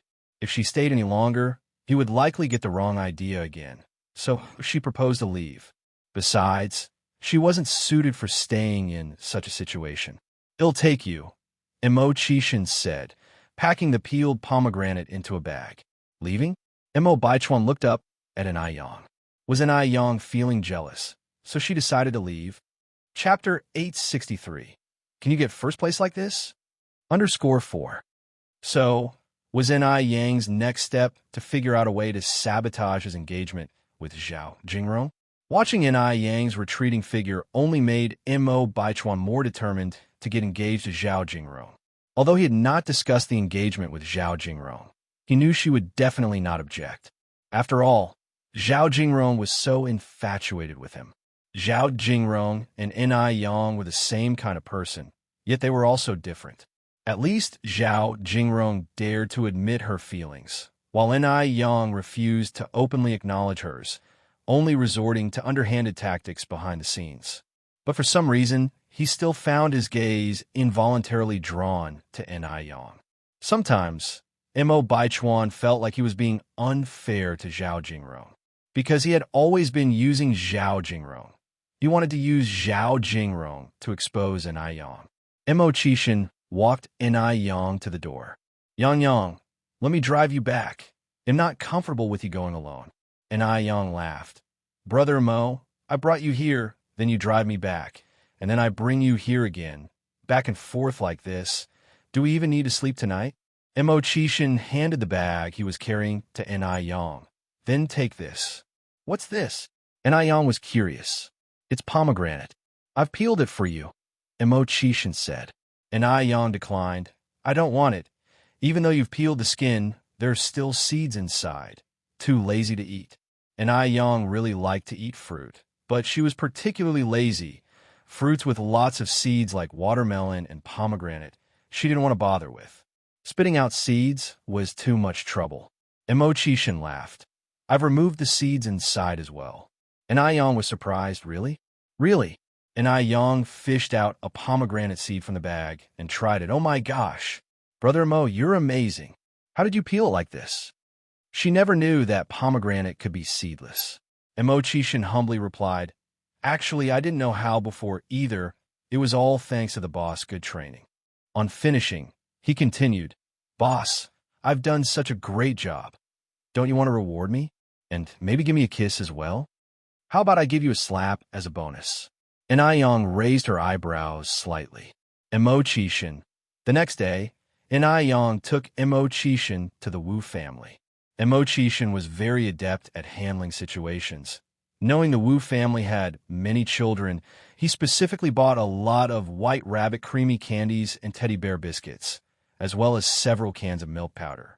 Godfather and godmother, this is my boyfriend, Mo Chishin, and Ayong took the initiative to introduce Mo Chishin to Wu Jinshu and Yin Erju. Wu Jinshu and Yin Erju were both stunned. They didn't expect Ayong to have a boyfriend already. Mo Chishin reined in a sharp aura and politely said, Godfather and godmother, you can just call me Xiaomo. Xiaomo, come, take a seat. The house is a bit chaotic with so many kids around. Don't mind the mess. Yin Erju was the first to recover. After a while of playing, Wu Yinyan came back with her two brothers. Seeing Mo Chishin, Wu Yinyan froze, with only 4 words in her mind. Astonishingly beautiful. Throughout her life, she had never seen anyone as good-looking as Mo Chishin. He was like a noble prince who had stepped out of royalty. Elegant and profound. Unapproachable. And Ayong said, Brother Mo, this is Yin, and these are her 2 brothers, Dalong and Erlong. Yin, this is my boyfriend, Mo Chishin. Hearing Yang's introduction, Wu Yin quickly snapped back to reality. Nice to meet you, brother-in-law. No wonder he was so handsome. He was Yang's boyfriend. In Wu Yanyan's mind, only someone like Mo Chishin deserved Yang. Mo Chishin nodded slightly. Hello. Wu Dalong and Wu Erlong followed suit with their greetings. Mo Chishin had brought them lots of tasty treats, and the 2 little guys really liked their new brother-in-law. After having lunch at the Wus, Yang and Mo Chishin left. In the car, Yang asked, So what do you think? Does she look like my sister? Mo Chishin nodded. A bit similar, but not as beautiful as you. And Yang had the classic peach blossom eyes, while Wu Yinyan had round apricot-shaped eyes. Both had very fair skin, and their temperaments were somewhat alike, but lacking that naturally effortless charm. You're just smooth-talking. You won't know if I'm sweet until you taste it. Mo Chishin didn't give Yang a chance to reject him and leaned in for a kiss. Actually, Yang had noticed Mo Chishin really liked to kiss her, and his hands were always wandering. You're tuning in to the Romance Rendezvous YouTube channel. We're so grateful for your support, and don't forget to subscribe to join us on this incredible journey through captivating stories.